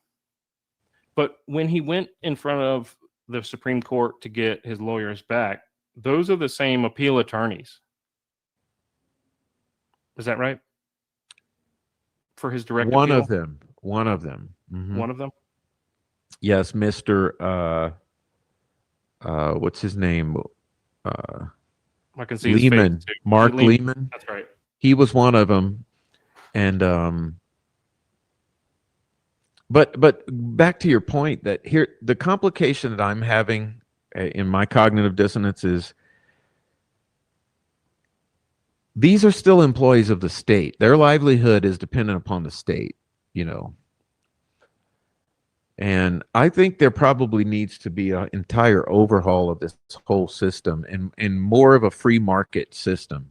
I kind of envision that there could be vouchers or something where maybe you don't need a whole category of what's called public defenders.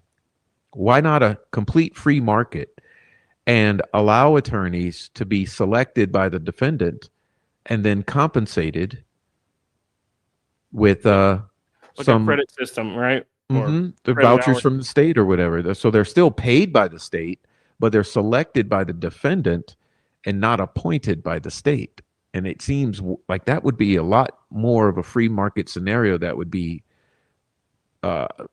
freedom of choice of the defendant in who's defending him. Because I don't know, everything we're starting to see, I really don't like doing this, but you have to be willing and open-minded to question everything when things don't seem right, and things don't seem right. So I have the same hesitation with the appellate attorneys. Is you're still dealing with employees of the state, you know.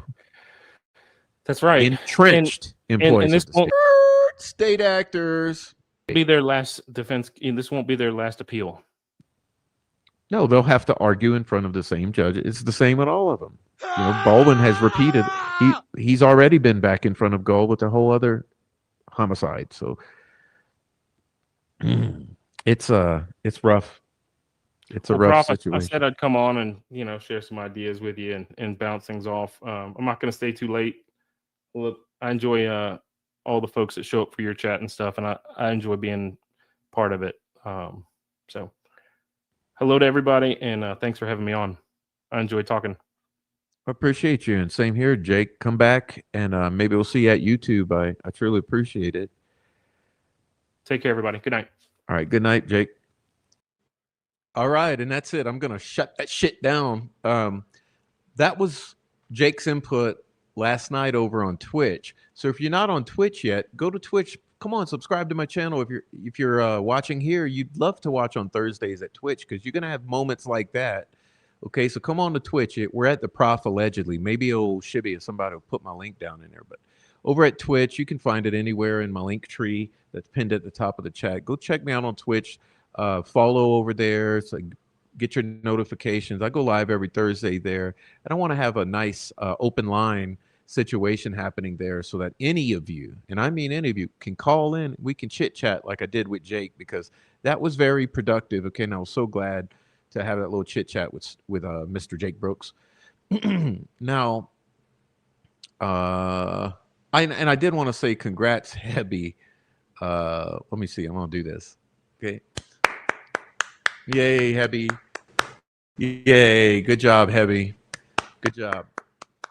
All right. We're all proud of you and we're happy and we love you, Hebby. Pardon, but that's our deal. Now, let's turn a page. Okay, let's turn a page because to close it out, I saw something today that I just loved so much because you know me. You'll understand in a moment when I show it to you.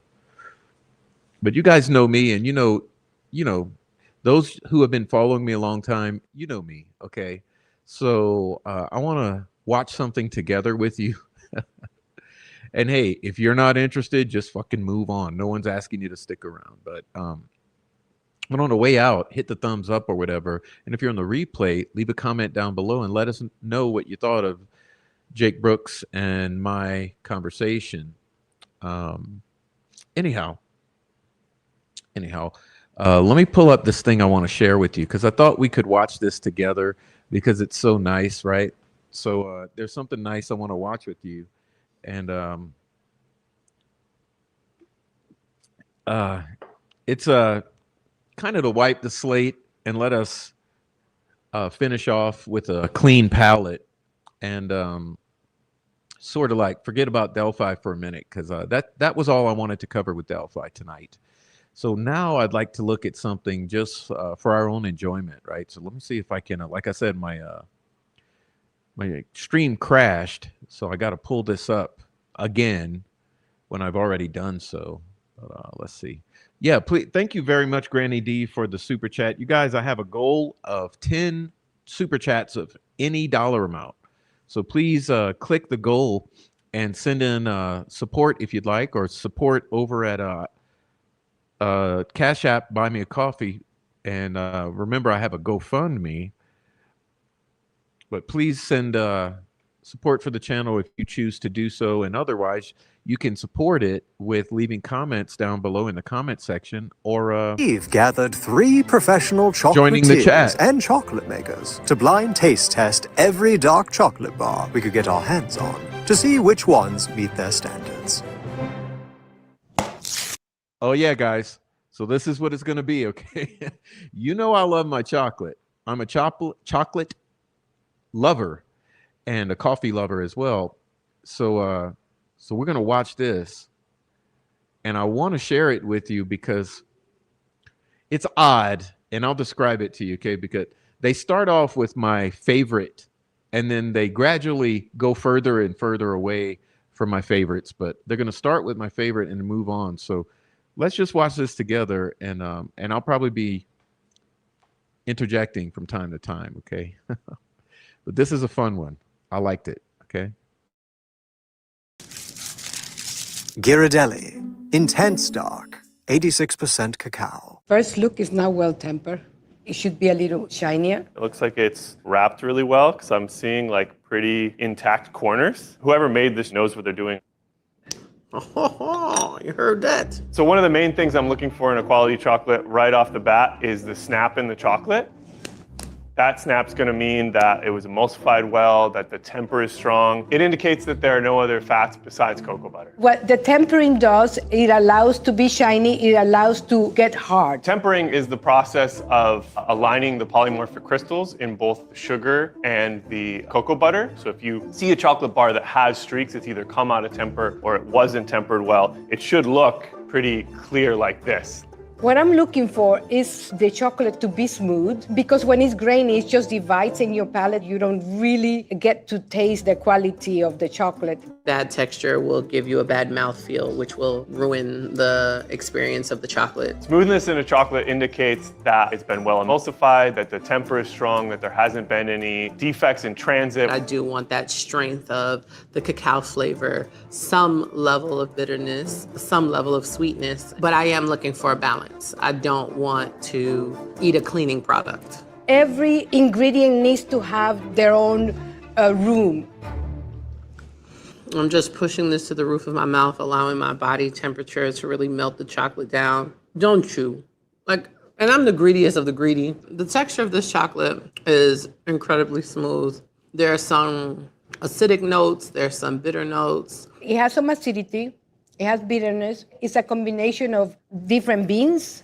It's not. Yeah, but it's a delicious. These people are funny to me because they're very particular with their chocolate consumption. But I love this one, this Ghirardelli dark chocolate, because it's really wonderful, and I think in particular the Ghirardelli has the best taste of the grocery store brands. It's a little too finely emulsified or ground up, or whatever you want to call it. I like a little grain to mine, but it's interesting because despite its smoothness, I still like it because of the flavor. You know, I think they have the nicest tasting in the grocery store. But if I want something sugary, I have another one, which they're going to show also later. So I'll talk about that later. But typical standard fare, I go with this. Okay, so but let me let her do her thing. Really single origin. A single origin means that all of the beans in that chocolate come from one place. So you can pick up on all the notes there. It's melting kind of fast, which does tell me that there's maybe some fats in here that aren't cocoa butter. I'm not getting any crumbliness to it. And look, The warmth of my fingers has created this blooming effect. It looks like ash, but it's really that cocoa butter that melted. One of the things that's really like sort of sexy about chocolate is that it melts at the human body temp. So it should take a little while for the chocolate to melt. This chocolate's pretty well tempered. It's a pretty boring middle of the road chocolate. It's a good commercial. I'm not completely wowed by the cacao content. I feel it's 80%. Ghirardelli's 86%. 86. So the percentage here is an indication of how much cocoa is in the bar, and that could be a mix of cocoa beans and cocoa butter. And the extra 14% is most likely sugar. It could be other fillers, vegetable oils, milk powders, stuff like that. Chocolate has to be above 35% cocoa in order for it to be labeled as dark chocolate. There's no really regulation on what else that 45 or 30 or 15% can be. And it's actually pretty mild for being 86%. But if you're looking for the health benefits of a super dark chocolate, this probably has them. Dark chocolate has a lot of health benefits. Primary one being that it's high in polyphenols. It's the same type of antioxidants that are in berries. Milk fat in a dark, it's kind of crazy. So that milk fat is what's making it melt faster. How was it an intense dark with the milk fat in it? Cadbury, Royal Dark Chocolate. The snap was not as strong. A pretty dull snap. I'm concerned with the percentage of... This is some poo-poo chocolate, okay? This is some poop. Don't buy this Cadbury. It's crappy. I've tried it before. Don't do the Cadbury, y'all.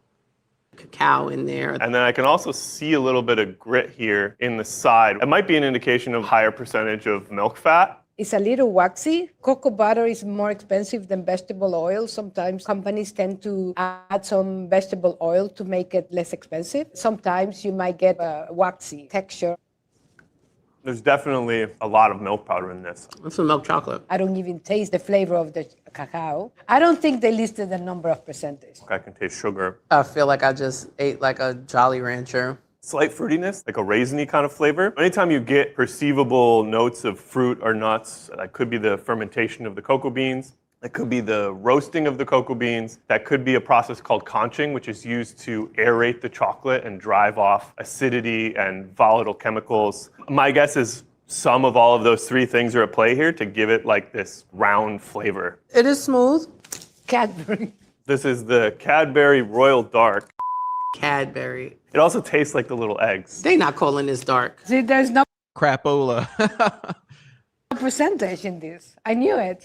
Which means it's probably or right at the line for being able to be called dark chocolate. So they want the benefits of calling it dark chocolate without telling you just how dark it is. Sugar, chocolate, cocoa butter, Milk fat yet again. natural and artificial flavors. So the ingredient that's used the most will be listed first. In this case, sugar is listed first. If you're looking for the benefits of a dark chocolate, you really want chocolate or cocoa beans or cocoa liquor to be listed first. Hershey's Special Dark. So this chocolate has a few air bubbles on it, which means that when they were molding the chocolate, maybe they didn't vibrate it enough. So when you're pouring the chocolate, you want to vibrate the molds to make sure that the chocolate is smoothly laid in the mold, that it's even, and to remove any air bubbles that might be caused from the molding process. Let's see how this one's. Oh, that's different, Mother, though. That see, the caramel in the middle, it makes it a whole different thing. It's sugar bomb. So, yeah, that's it's a whole different thing. It's all about the sugar. Snaps. Oh, almost no snap at all. Fell apart like a cheap suit. Lots of sugar. Really, really sweet. I'm not getting a lot of cocoa flavor at all. This is a Hershey bar. So this definitely tastes mass-produced to me. I don't taste any perceivable notes from the cocoa, which means that what they're probably trying to do is mask the flavor of the cocoa. If you have a good flavor bean, you don't need to add so much sugar because you don't want to overshadow the natural ingredients of the bean. It's like some type of fake vanilla that companies use sometime. 3 for 3.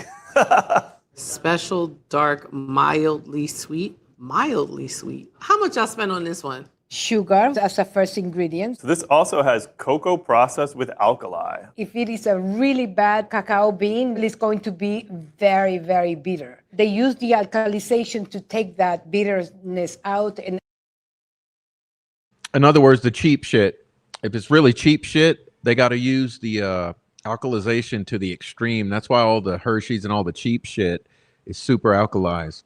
Add sugar. PGPR is also in this. What is that? Red God help flags. us, I don't know. Red flags. Now look at that. PGPR. You should never eat that.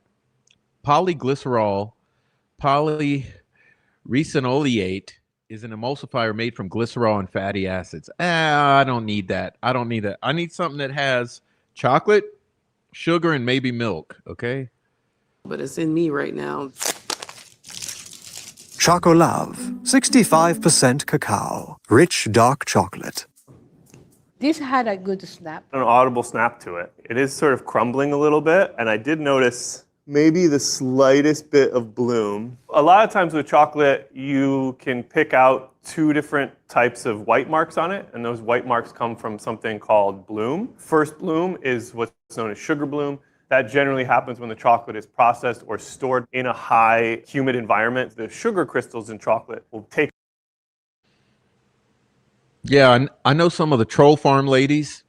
Some of the troll farm ladies have had some bloom.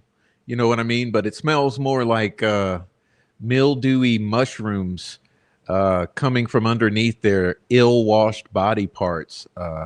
So when that shit flares up, there ain't enough athlete's foot spray powder to take care in the world to take care of that. So shout out troll farm ladies. On moisture and start to separate from the rest of the ingredients in the chocolate. The second kind of bloom is what's called fat bloom, and that's when the cocoa butter comes out of temper from the rest of the chocolate. If it bloom, you're not going to taste that refined flavor. Sugar bloom isn't really going to affect the texture. Fat bloom from melted cocoa butter is definitely going to affect the texture. It's going to make it crumbly. It's going to make it sort of like you have to chew through it. The smoothness is there. A little bit of cocoa flavor, some fig, some raisin. I like the acidity. This has a higher cacao content than whatever those things I had before. 60%. Definitely still pretty sweet. We could be tasting that from some of the sugar bloom. There's some level of thought. It's pleasant, yes. It's definitely a blend. This is not single origin by any stretch. From shape alone, I would say Choco Love. Oh, this one. And yes, it is, baby. So the odor is good. The first ingredient is cocoa liquors. Cocoa liquor is one part of the bean. Cocoa butter is the other part. So both together make chocolate. If you need something real quick to satisfy the chocolate craving, these are my go-to. Chocolove. I actually don't like these too much because the chocolate taste is a little imbalanced in my opinion. So these, I mean, in a dire emergency, I might take a little 1 square of these, but they're too liquory. They're too chocolate liquory, so it's kind of imbalanced. So I never really like these too much. 88% cacao, extreme dark chocolate. Let's see how this one snaps. That snap was up. This one looks really smooth. The color itself is a much deeper, darker color. That one's really smooth, almost too smooth. It's just like sliding down my palate. It melts well. It's temper. It's not bloom. There's more of an intense roast on this. It's just a little bitter. When people are like, oh, I don't like dark chocolate, it's bitter, they're kind of talking about this chocolate. I would say probably in the 80 range for this. Extreme dark chocolate, 88%. That's really high cocoa percentage. I would take 88 on a day where at least 4 people or more have pissed me off. This is what I'll partake in to stop me from busting everybody's ass. Trader Joe's, 72% cacao, dark chocolate. That's promising. All right, Snappy. The sound is well tempered. This is good. This is a good one. Smoothness is there. Nothing wrong with the temper here, really well tempered product. I'm getting the cacao flavor. It's about 70%. I have an aftertaste of coconut. Maybe this plant grows where all the coconuts. Oh my God, guys, look at this photo here. Look at this photo. Absolutely beautiful. Oh my. Does anybody else want a backyard like this?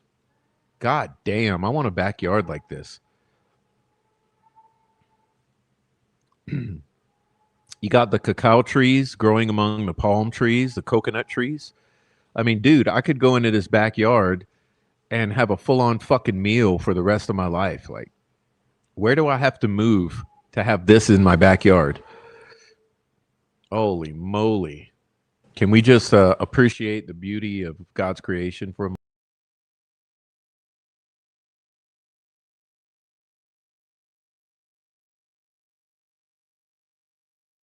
Plants are, cacao and chocolate itself tends to absorb everything around in its environment. Even when you put a box of chocolate in your refrigerator, then it's going to absorb all these aromas.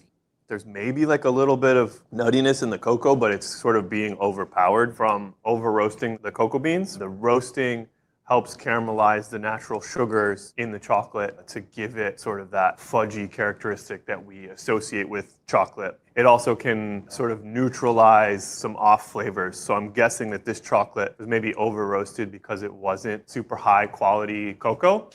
This is Trader Joe's 72% cacao chocolate bar, imported from Belgium. Let me tell you something. Me and TJ, yo, he be coming through for me, okay? Apparently, this is $1. And it's an amazing quality. They want to make it affordable to the public. You know what? I've never had that Trader Joe's crap. I don't really like Trader Joe's. You know, I've lived in several places where there's a Trader Joe's. And I've never really liked Trader Joe's.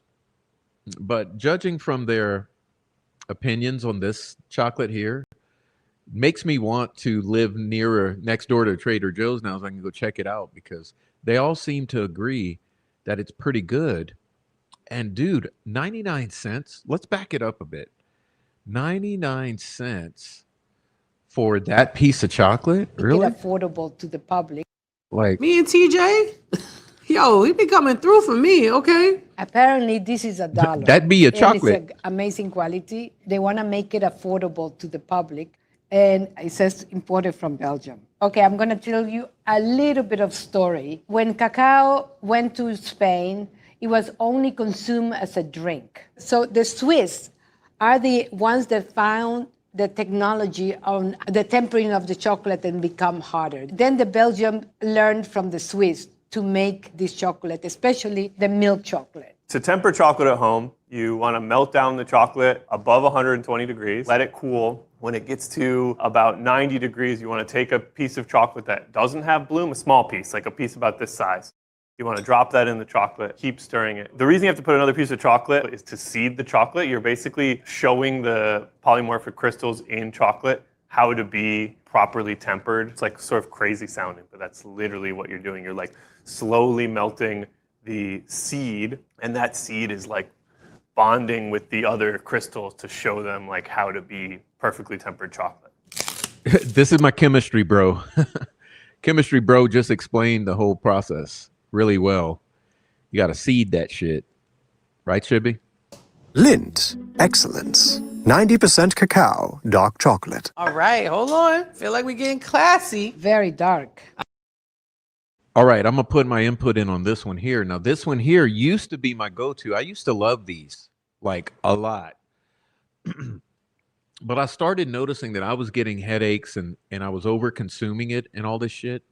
And then some years went by after COVID time, and I started reading the papers that were doing research into heavy metal content. It's talking about heavy metal rehab. Hey, girl. No, so they did a lot of research on all the major chocolate manufacturers and tested for the heavy metal content in all of the various chocolate products.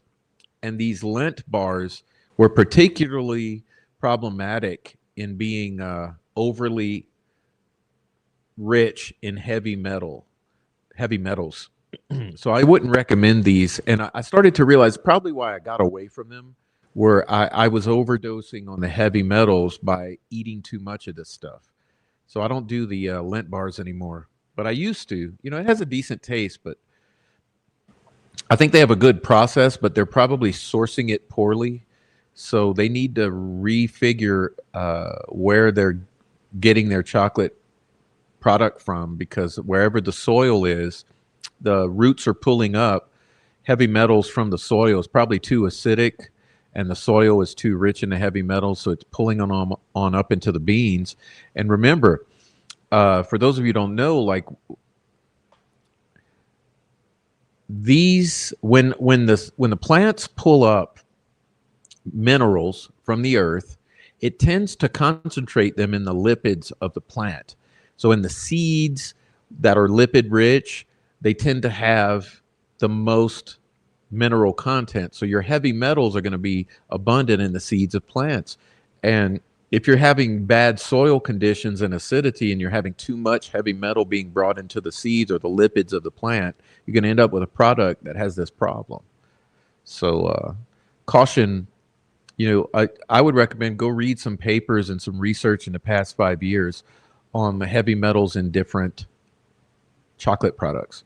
I think this is going to have good snap.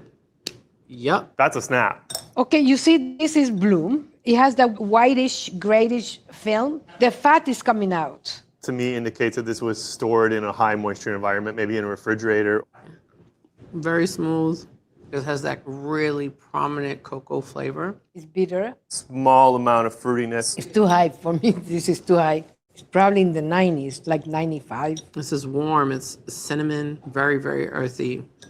This is a West African chocolate. Forastero, definitely. A lot of the times, the fudginess that you're tasting in chocolate, that is uniquely West African. The red fruits, a lot of those tropical flavors are South American. There are 3 types of beans. The criollo, which is the wild. This is the origin of the cacao. All right, she's going so fast. I feel like I want to comment on everything, okay? She's describing the various varieties of cacao, and I got to say this. The criollo are the absolute most delicious. They're very tame. If you ever eat the raw cacao beans, these criollo are the absolute most delicious, best ones. They're my preference. Like if I'm going to buy raw cacao beans, I buy those. And I like chocolate bars that are highly consisting or have a high criollo content. Okay. Most of Africa grows forastero from... Okay, she's saying the forastero, that's another variety, which I don't like as much. The criollo and forastero, they created the trinitarios. Because the Okay, and she's describing the third, which is a trinitario, which is a blend of the criollo and forastero, which they're okay, honestly. The trinitario, when they're blended with the criollo, they're really a good bar too, even if you eat them raw. But I really dislike the forastero. They're kind of very, I would say, fruity and acidic tasting if you eat them raw. criollo is a very delicate plant. So even with this bloom on here, the smoothness of this chocolate definitely confirms to me that this, in like sort of the early stages of sugar bloom, isn't really going to affect the texture. 90%. Deliciously intense, surprisingly balanced. This chocolate lists chocolate, cocoa butter, and cocoa powder. My guess is they want like a really strong chocolate flavor, but they want the added fat of the cocoa butter to help it melt. Lindt Excellence, 70% cacao, dark chocolate. This color is not as dark as the last one, so the cacao content is clearly lower. Could be from the cocoa beans grown in different areas, are going to have different color to them, anywhere from like a light tan to a purple color to like a deep dark color. I want to add in what Jotan Jaeger is saying here. Yeah, that's these varieties are hardier. Like when I studied about the varieties of the beans, the reason they exist is that they are more capable of surviving in difficult climates. That's why the criollo are more expensive, they're more rare, they're more delicate plants. They have a harder time growing outside of their native regions, but they are more delicious. So it's kind of a blend. To cheapen the chocolate, they use the cheaper cacao pods. So that's what's going on with all the varieties. So the cheapest chocolate will include more of the African varieties. Snap is good. The smoothness is good. The snap was good. It's giving some milk though. The taste is nice. It's a balance between bitterness and fruit. It feels very smooth in my mouth. It could be between 65 to 70 lint. Oh, it's lint again. 70. This has vanilla beans in it. That was the flavor. Bourbon vanilla beans. It's giving me that milky flavor. And it has soy lecithin. Soy lecithin is an emulsifier that helps keep the sugar and the fat bonded in the tempering process. This is something that I would buy if I'm away and I don't have access to my own chocolates. Tony's Chocolonely, 7. Now I gotta I gotta add in here. Hell yeah. Now this one, someone was asking earlier about my favorite sweet bar. So if I don't want something healthy, if I just want something sugary as fuck, this is the one I go to for sugar. Okay, so when I want a really sweet treat, kind of like a brownie or a cake, something sugary as hell, I go for this brand here. And this brand is really nice. It's kind of pricey, but if you want a sugary chocolate bar, I really recommend you guys try this Tony's chocolate. It's about $5 a bar or $6, but they're really tasty and sugary. So this is another go-to that I always reach for. 50% dark chocolate. This is a very thick. What the hell? But let me see if I can give this a snap. Okay, it's a pretty good snap. It kind of The looks person like who made this is unhinged. it kind of looks like the Willy Wonka, right? Let me back it up a bit. Kind of looks like Willy Wonka. That I think that's their little, that's the meme they're going for with the packaging. Okay, Let me see. I don't have access to my own chocolates. Tony's Chocolonely, 70% dark chocolate. Willy This is a Wonka very bar. thick. What the hell? but let me see if I can give this a snap. Okay, it's a pretty good snap. The person who made this is unhinged because you want people to break their front teeth. I still have teeth. That'd be a chocolate. Still that like middle of the road fruit flavor, raisin, prune, dried fruits for sure. The texture is not there. It's grainy. It's a good cocoa content. It's a pretty good melt considering how thick the bar is. I like Feels that like it grainy. would- See the chocolate snobs? Hey, lady, I like the graininess. So good. Some people like the graininess. What's good for one might not be good for the other. So I like the grainiest, expert lady. Refined really well, conched really well. The process of conching is twofold. One, it's to massage the cocoa particles after they've been refined. The other reason for conching is to I think this dude needs to get laid. Why is he saying massage? Is he got something on his mind here? the process of conching is twofold. One, it's to massage the cocoa particles after they've been refined.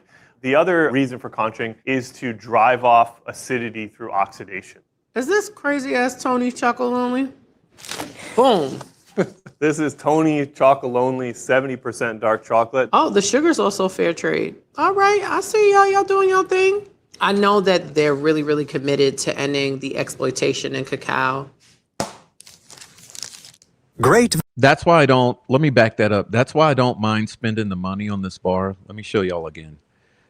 I don't mind spending twice as much for it because it's highly fair trade based. It's a based ass chocolate. They're really fair trade centric. So check out the packaging again. Let me see if I can back that up. Let me back it up a bit.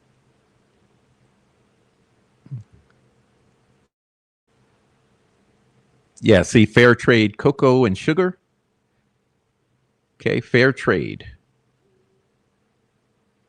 I see y'all doing y'all thing. I know that they're really, really committed to ending the exploitation in cacao. Great value, 50% dark chocolate. Good temper. That's like a Don't do it, y'all. Don't do the Walmart chocolate.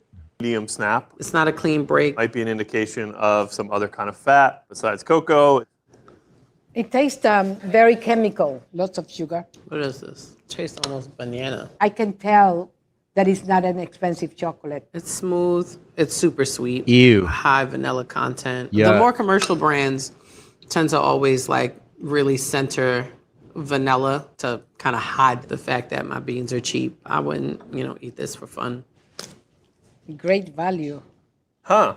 This is Walmart? I'm actually kind of surprised. This is better than a lot of the other ones that we've tried. And I'm guessing this one's also pretty cheap. 50%, calling it a dark chocolate, barely. Natural vanilla flavor.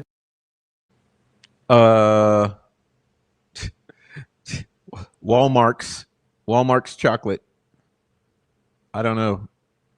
When there is too much sugar and the combination of vanilla, it tends to have an effect in flavor that, it almost tastes like chemicals. You're buying chocolate on a budget. This one's not that bad. Better Goods, 85% dark chocolate. Nice snap. It's a good flavor. This one melts a little bit faster than I was expecting, given the snap. When you put it in your mouth, it starts melting by pieces. In my opinion, it is about the crunching and the Shibby, stop it. Don't talk about what's melting in her mouth, bud.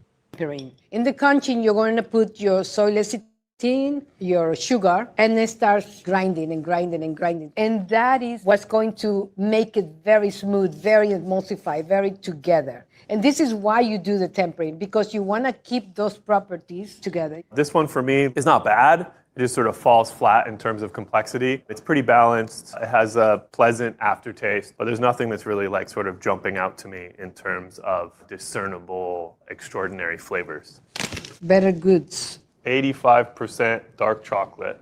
It's well balanced for an 85% chocolate. Yeah, no, don't do it. Don't do the Better Goods. It's premium Swiss chocolate, but I appreciate intense and fragrant dark chocolate made with cacao sourced from Ecuador and Ghana. Thank you. Ecuador and Ghana are known for their high quality forastero. This is one of the Yeah, that's going to be the cheap beans. It's going to be the Forastero, and it's going to be the Trinitario. So that's why it's kind of crappy bar there. most popular cacao for the industry. Oh, also Walmart. I actually prefer the cheaper one. Fine and raw, 83% dark. This is nice and thin. I'm proud of it. It has a good snap. There's some sort of swirling on the top of this chocolate, which to me indicates it might not be the best temp. Don't say swirling it. Why is this guy using these trigger words? Why is he using all these trigger words? Swirling, massaging. Bro, put the chocolate down, sir. Sir, put the chocolate down.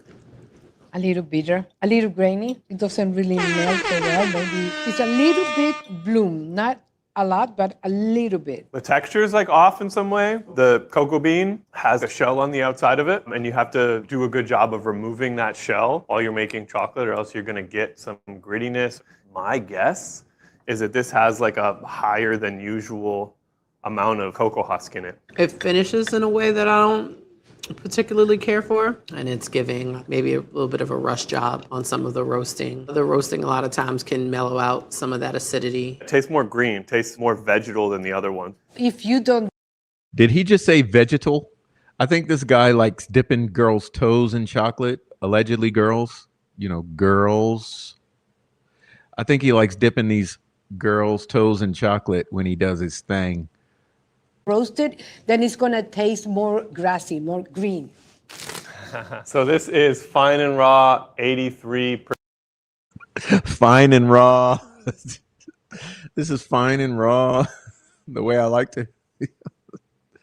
But honestly, I think that I would. I've never. This is this is one that I've never tried, but I bet I would love this one. I don't know where to buy it though. I've never seen this anywhere. But I bet I'd like this one. % dark chocolate. Raw chocolate doesn't go through the roasting process. But why do we roast it? Is because it really enhances the flavors of the cacao. So there is some line of thinking that you maintain some of the antioxidants and the polyphenols in chocolate. No, bro. No, bro. Chocolate Bro got it wrong here. It's all about the enzymes. Okay, the reason you would eat raw chocolate is you're trying to preserve the enzymatic content. So it's more about the enzymes than anything But I don't really recommend the raw chocolate anyway. But whatever. You don't roast it, but chocolate that is roasted already has such high polyphenols. And I love the fact this is handmade. And in Brooklyn, shout out to Brooklyn. Hue, simple dark chocolate. This is very thick. And the tempering is very good. This one is nice and clear on the top. Okay, good snap. Could be 70. It's not overly sweet. This has a well-developed flavor. It's actually like pretty well balanced. Smooth. I feel it needs to be conch maybe longer hours. I'm tasting some smoke, and the smoke adds like a umami kind of flavor to it. This is probably my favorite. This is Hue, simple dark chocolate. Yeah, and I've had those before. They're pretty good too. If you're in a pinch at the grocery store, those are pretty good. I mean, not my favorite, but probably one of the second best maybe at the grocery store there. Hue. I love you guys. Organic unrefined coconut sugar is the nectar of the coconut palm. It's a little bit lower on the glycemic index than regular cane sugar. And then when it's mixed with chocolate, the sweetness doesn't pop out at you. Godiva, 72% dark chocolate. Well, this is like a little individual piece. This is okay. Hold on. Oh, nice. Very nice snap. It's sweet though. A little bit on the gummy side, which could be an indication of over-refined sugar particles. So when sugar particles get really small, they tend to want to clump together. Really well balanced though. A little bit of fruit, a little bit of acidity, deep chocolatey fudginess. Aftertaste though is a little bit, we have like a little bit of bitterness, like rubbery flavor. Cup of hot chocolate flavor, which is like, for me, the hallmark of like all the commercial chocolate makers got together and they were like, when people want dark chocolate, they want it to taste like a cup of hot chocolate. I absolutely believe this is commercial. This is somebody's commercial something. And honestly, this is the biggest surprise to me on their list as they've gone through this whole series. This one surprised me. It makes me want to try it maybe one day, but it looks like everybody's loving this one, which is kind of surprising because they're pretty much chocolate snobs. This one really took me on a journey. The initial flavors were pretty nice, but this aftertaste is really getting me. Godiva. Oh my God. Very surprised, but very good. This is Godiva Signature, 72% cacao dark chocolate, 8 individually wrapped mini bars. Belgian, 1926, so you know it's real, right? We have butter oil here, which is a first, not my favorite. I wouldn't eat this if my life depended on it. Clearly my life didn't depend on it and I ate it today, but the dramatic effect. Alter Eco.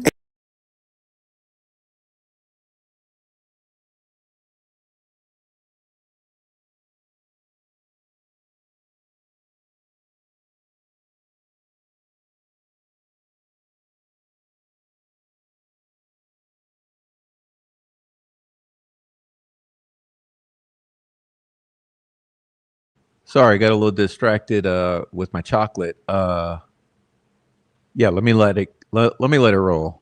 85% cacao, classic blackout. Snap's pretty good. So this is definitely bloom. It has that white film. I'm nervous. This one crumbles. Maybe it came out of temper at one point and then rehardened. The top here indicates that that might be what happened. I find it too dark for my palate. Flavor's not balanced. The bitterness is taking up a lot more space. I want to guess that this chocolate's about 85%. Whoa, this is Alter Eco Classic Blackout, 85% cacao. An 85%, if it is a bad quality cacao, it would taste too bitter. It's darker for my palate, but it's not overwhelming. If you're eating it for like a tasting experience, maybe not this one, but if you're eating it to restore forests and for the health benefits, it's pretty good. Beyond Good, 70%, pure dark. It's a little thicky. You don't discriminate. Snap is good. This one's a little bit lighter in color, which could be from the cacao, could be from milk powder. That's the snappiest one we've tried. Pretty snappy. The flavors are complex. Like I'm tasting licorice, I'm tasting fruit. It's very fruity. Fruit forward. A lot of like berry notes. The texture, it has a little bit of grainy melting. This one is bloom too. Pretty smooth. And the flavor of this one really trumps a lot of the other chocolates that we've been tasting. Is this Ghana? It's Madagascar. Usually, The best fruity cacao comes from Madagascar. This is beyond good. Beyond good, 70% cocoa, pure dark. Boom. Grown in Madagascar, made at the source. I mean, that's just so profound. And this has direct trade certification. You directly trade with the farms. I know these guys. They're really good people. I needed a comeback. The great value was lingering in my spirit. 365 Whole Foods, 70% cacao, dark chocolate. Cross section looks actually like exceptionally smooth. There's no indication of any particles. Let's snap it. Doesn't snap very well. This is a thickness that I really do enjoy. It's very smooth, nutty. This one's weird. It's like kind of waxy. It's sort of sticking to my mouth in like an unpleasant way. Could have vegetable oil instead of cocoa butter. Who's weird, bro? You're the weird one here, bro. The signs of cheapness are like that fake vanilla flavor. When you're walking past Bath and Body Works from September to like Thanksgiving, when everything is like warm sugar pumpkin pie. That's what this tastes like. Probably like 70%. Oh, 365. Yeah, 70%. So I'm really like sort of tasting the soy lecithin. There are a lot of good chocolates that you can buy from Whole Foods. This is not one of them. Bruh. Valrhona, dark chocolate guanaco. All right. They all pretty much blasted that previous one. Now this one right here is legendary in my, in my little snooty chocolate aficionado world. This bar here is absolutely, or I would say this, the brand, but this bar as well. Overall, this is the most legendary one. So I found it interesting what they all had to say about this. You know what I mean? Check it out. 70%. Snap is good. Fruity, sweet, melts good. It's a very pleasant chocolate. It's smooth. This one has like a higher fat percentage, I would guess. So maybe they're using extra cocoa butter. There is a little bit of fruit flavor. 70%? Why didn't you tell me? This is what I buy for my chocolates. Valrhona, 70% guanaja. Guanaja was the island where Christopher Columbus landed, and the cacao beans were being traded as money. This chocolate is super easy to work with. It's a brand for chefs. What made me choose this chocolate is because it's not bitter, it's not too sour, and it's a very neutral flavor. It's very pleasant. This one is actually made from beans that Valrhona sources. I love Verona. They're good folks. They make good chocolates. Ritter Sport, 50% dark chocolate. It melts good. Definitely smooth. It has a nutty flavor. Really mild in flavor. I don't like coconut these much. taste. I prefer kind of sweet. If I wanted something cheap like that, I'd get the Toblerone Dark. I don't know if any of you ever tried the Toblerone Dark. It's about equivalent to these Ritters, but much better, twice as good. So yeah, y'all try the Toblerone Dark if you're wanting something sweet like that. Sweet for me. It's too sweet. It's not my type. This is like take a chocolate bar to a movie theater, like kind of chocolate. There maybe is a little bit of milk powder. This is Ritter Sport, 50% cocoa, dark chocolate. Sugar first thing. So you can decide for yourself if you want to eat chocolate that's half sugar. Meiji, black chocolate. All right, little individual. I like these because then I can pretend like I'm not eating a lot. Every time you... She's a hefty girl. She's a hefty girl. But for me, this one here, it's all about the packaging. It's just like black chocolate, and it's all little bitty. It's kind of like marketing. I don't know, marketing magic. It's bullshit. Open your chocolate, you're exposing it to the elements, which increases any chance for bloom. Having smaller individually wrapped pieces allows you to basically eat the part that you were going to eat and not expose the rest of your bar. Why did I put this whole thing in my mouth? I don't know why I did that. I was so excited about the miniature size. This one's like the most boring of any of the ones we've tried. But everything, texture, All about the flavor, packaging. it's not my palate at all. This is something that I would probably give out for Halloween. Kind of like some people over here in the Delphi universe advocating for the defense. At my grandmother's house, the answer is no here. This is Meiji black chocolate from Japan. Doesn't say the percentage. Why do you call it black? This one's got like quite a bit of ingredients here. The first is sugar, and it tastes like it. And it has the whole milk powder. This is a milk chocolate. Blue Stripes, 70% whole cacao chocolate. Snaps. It's not my, it's not, I can, it's not a good flavor. It's like, I'm sorry, repulsive. And it's really bitter. Definitely like the most like vegetal tasting. There's a depth of flavor here. It's not just hot chocolate. It's not just vanilla. I like it. It has like this fermented kind of flavor to it. Texture, not the best. This tastes like it has like some of the shell from the bean in it. There's a little grittiness here. I know what this is. It doesn't have the shell. It has pieces of the dried cocoa pod in the chocolate, I think. This is Blue Stripe. Yeah. Blue Stripes, cacao shell fiber. I have no idea why you would want that texture in it. I don't really see the benefit in using the exterior pod as an ingredient when it's sort of vital to composting, like at the farm level. Because it's a cheap production trick. They're using it as a filler to cheapen the production and increase the profits. That's why. I did not enjoy it. It was definitely different, but I like unique and weird and like kind of quirky things. Theo Pure Dark, 85% dark chocolate. I'm smelling this intense cocoa scent. Not bad, a little bitter. I like the level of sugar. This is pretty smooth, no real off flavor. I'm tasting hazelnut. It's really, really warm. Cinnamon, nutmeg. It has sort of medium acidity and it tastes like it has peanut shell or almond husk-like flavor to it. For a really dark chocolate, this is pretty mild, pretty tasty. Theo! Yeah. Yeah, I don't like these either. These here, they're like higher priced, but not higher quality. It's kind of, I think they're going with the organic label as a justification for increasing the price, but the quality of the product is not really there. And it's funny because they kind of picked up on that too, you know. 85% ground vanilla bean. That's probably is also what's lending toward that nutty kind of flavor.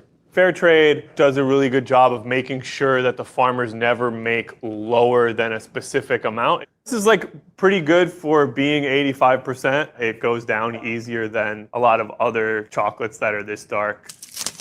Divine, 70% dark chocolate. It has the aroma of cocoa butter, nutty, like raisins.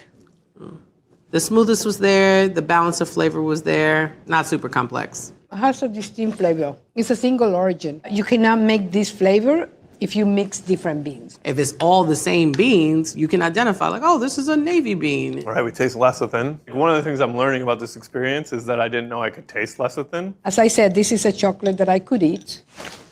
Divine. Oh, where does it come from? I never heard of this. States the name of the farmers union here. Guapa Koku. Yeah, I don't like this either, but just from their impressions, I can tell I won't like it. This tells me that it's probably a Forastero bean, single origin Forastero, which is going to be a cheaper, crappy, more acidic bean. But I wouldn't like it. Farmers Union, Ghana. So it's obviously is a bean that comes from one single origin. That is super, super rare.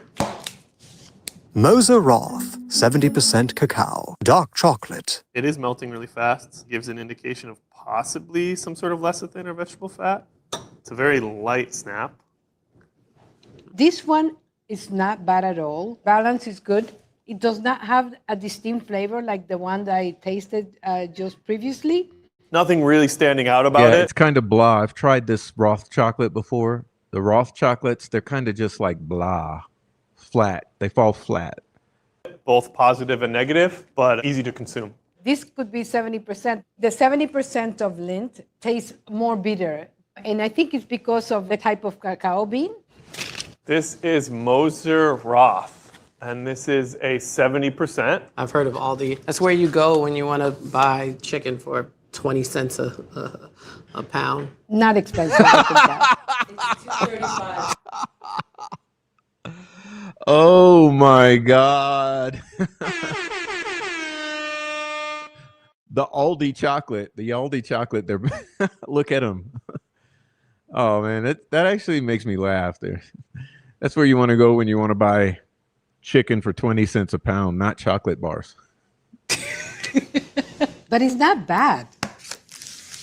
Ritual chocolate, mid-mountain blend. This one has a lot of flavor. If the food in front of me is good, and we see a little shoulder lean, that's how you know you made it. Very sour. Very sour. But it's citrus, it's like lemony. Tastes a lot like star anise or like licorice. Indicates that there was some care given to the fermentation of the cocoa. This is up there. This is like one of the top ones I've tried. Oh, nice. So this is Ritual Chocolate, Mid-Mountain Blend, 70% cacao. They make chocolate in Utah in the mountains. Source their beans really carefully. They make it in really small batches, and you can taste the difference. Cocoa, cane sugar, cocoa butter. Amen to y'all. Y'all doing it right. Tasting notes actually are strawberry fudge and graham cracker. Okay, I don't find that at all. Zero. Packaging, marketing. People absolutely perceive flavors differently. It's all in how your brain is wired. Guess how much this chocolate is? Yeah, probably $12. How the hell do you know that? Spring and mulberry, pure dark, date sweetened chocolate. Yeah, all of this expensive bullshit that's all about the packaging and marketing. Nah. So this bar looks like it was poured a little bit over the mold, but the temper looks good. Okay. It's grainy. This one has a weird texture. This graininess is a little off-putting to me. It's not bloomed, so I don't think the graininess is coming from the temper. Flavor wasn't bad though. The flavor's like pretty balanced. Very much acceptable for my palate, but the texture needs to improve. This is Spring and Mulberry Pure Dark Date Sweetened Chocolate. Date sweetened chocolate. Is that what you're doing? Which would describe that sort of fibrous texture. Dates are like a pretty good alternative sweetener for chocolate. Like it's lower on the glycemic index. There's only so far down you can. Let me just, I want to interject here because I don't like date sweetened chocolate, but I love dates. I absolutely love. I mean, Jesus Christ, I can't even describe to you how much I love dates as a snack. So I would like the dates with some good chocolate, but not the two together. Grind a date. Lily's extra dark chocolate. Let's give it a snap. Let's give it another snap. So it doesn't really snap that well. So the temper does look a little bit off. I give zero fucks about the snap, bro. The snap doesn't bother me at all. The taste is what I care about. Y'all gonna do this on the last one. This is crazy. I snapped it and a boulder came out. Nutty. It's a nut flavor. It's smooth. It's more like a common dark chocolate. Very well balanced. This one is mild and bitter. Not a lot of like chocolate flavor. And then the aftertaste, there's like pretty strong bitterness. It doesn't feel like a bitterness from cacao. There's something in this. What is that? Maybe like a combination of like stevia and like sugar alcohol. Is this that no sugar joint? That's what it is. It's Lily's. Extra dark chocolate style bar. 70% cacao and no sugar added. What the hell is this?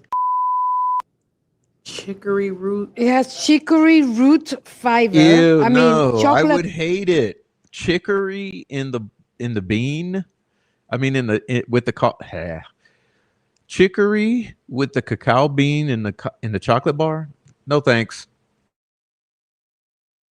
It already has fiber, but they added more. I think this is supposed to be a chocolate for people that suffer from diabetes, but it's not bad. This is a roast that I like. Everything after that is a no. I would never eat this on purpose. Now let's see which dark chocolates our chocolate.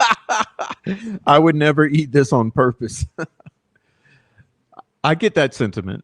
Tears and chocolate makers liked the most and the least. I love the Divine bar. I thought it was a bar that I could eat every day. I could tell that it comes from a single origin. I love the Valrhona. It has a good balance of citrus and a little bit of bitterness. So my favorite chocolate today was definitely the Ritual bar. It had the most complexity. You could really taste that it was made from high quality cacao. If I had to choose, my favorite dark chocolate today is probably gonna go to Hue. Super smooth chocolate bar, balanced flavor, complex. It still sticks with me. I can still taste it now. My least favorite was Blue Stripe. Tasted more like medicine than a nice treat. And my least favorite was the Finer Raw bar. For the price of it, it just had too much gritty texture to it and too much herbal bitterness. My least favorite bar, unequivocally, was that Great Value bar. Everybody is foul for handing that to me. You're gonna pay for good chocolate. Chocolate is not supposed to cost $2. There's no way to take care of the people involved in supply chain. There's no way to craft it well. Reduce the amount. Boom. Yeah, she's dropping bombs. I like this chick. She keeping it real the whole time. Amount of chocolate that you eat so you can eat a higher quality chocolate. Make sure to store your chocolate between 60 and 70 Fahrenheit. All right, y'all. That was it. That was the really nice video that I watched today. And I thought, hey, man, my people might like to unwind and take a look at that. That's interesting stuff. I like the chick talking pretty real. I also like the cute lady with the accent. Like she's got opinions.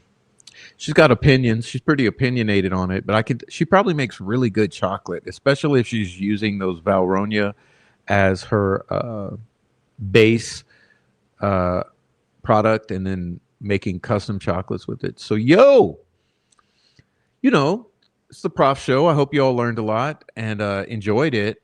And maybe you got a little hungry. Hopefully I made everybody hungry because I really love tasting the little sweet chocolates from time to time.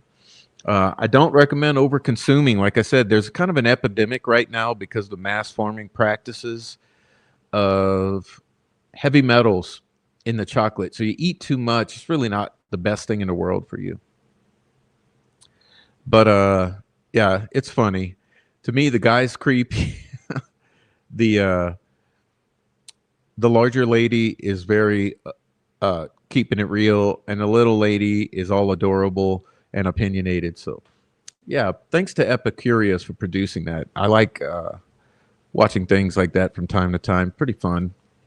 Anyway, thanks everybody for being here. Look, we got to 7 out of 10 on our goal, and that's plenty enough for me. I mean, I truly appreciate any and all support at all times, which reminds me to remind you to please leave a comment down below if you're on the replay in regard to anything you saw tonight. I love the comment section, and also hit the like. Thanks for being here. Next time we're here, join the live chat if you're a newcomer. Remind you to go to Twitch at the Prof Allegedly. Subscribe to me over there. Follow me so that you can participate in our 30-night hangout sessions. Hopefully every time on Thursdays we'll have somebody come and discuss with us whatever's on their mind. It's an open mic night, so anyone's invited to come as long as they know how to behave respectfully, just like we would sitting at a coffee shop or in the living room or on a park bench. We wouldn't offend each other and beat up on each other. So anyway, God bless you all. Thank you all. God bless Libby and Abby.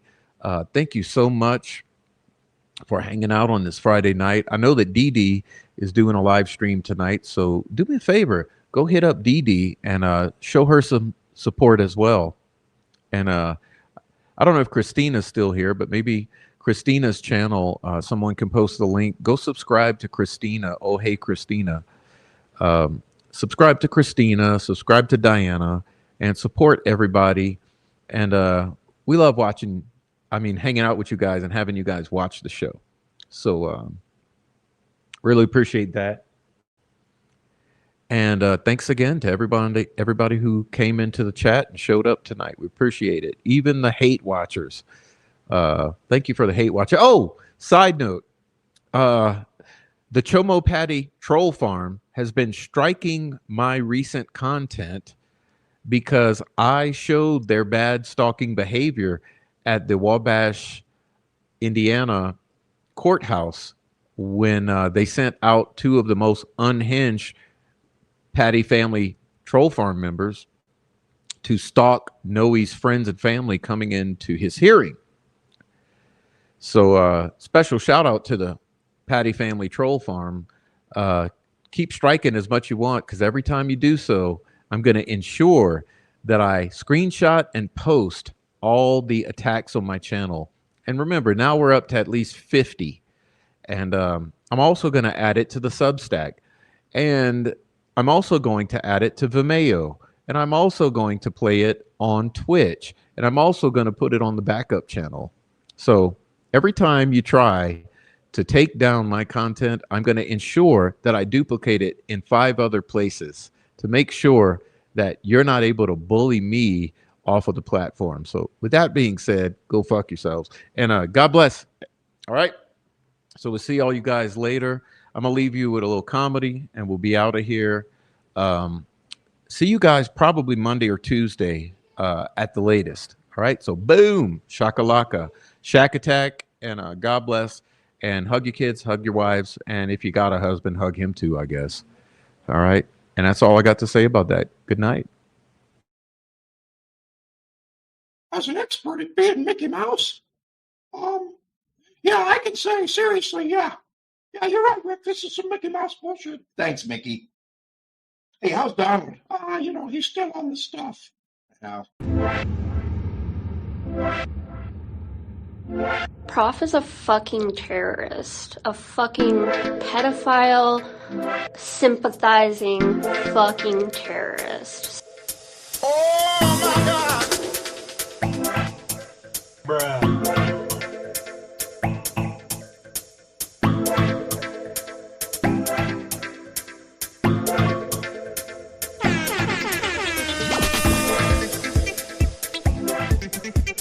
Fuck you. Fuck you. Fuck you. Fuck you. Fuck you. Fuck you. It was our job to help law enforcement.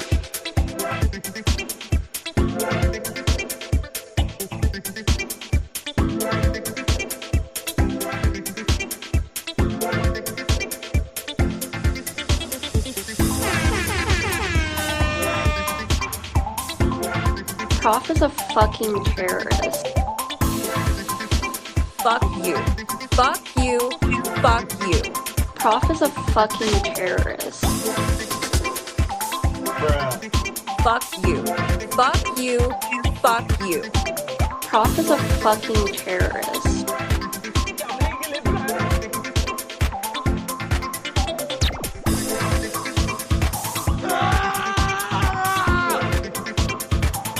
Prof is a fucking terrorist. Fuck you. Fuck you. Fuck you.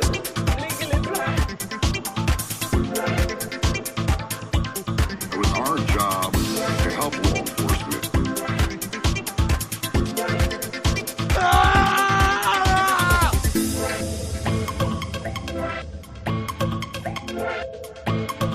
Oh my God!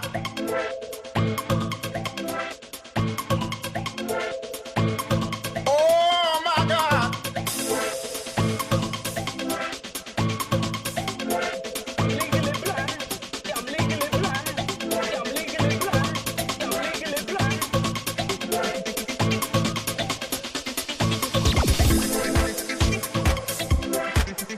Fuck you. Fuck you. Fuck you. Fuck you. Fuck you. Fuck you. Prof is a fucking terrorist.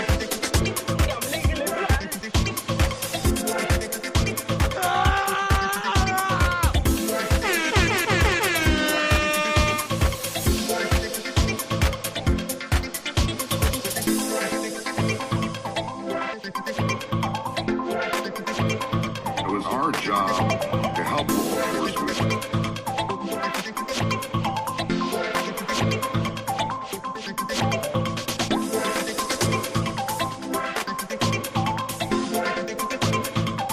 It was our job to help law enforcement.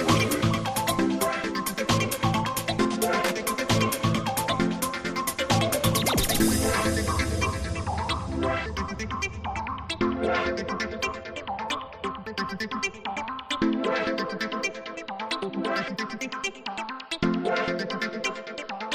was our job to help law enforcement.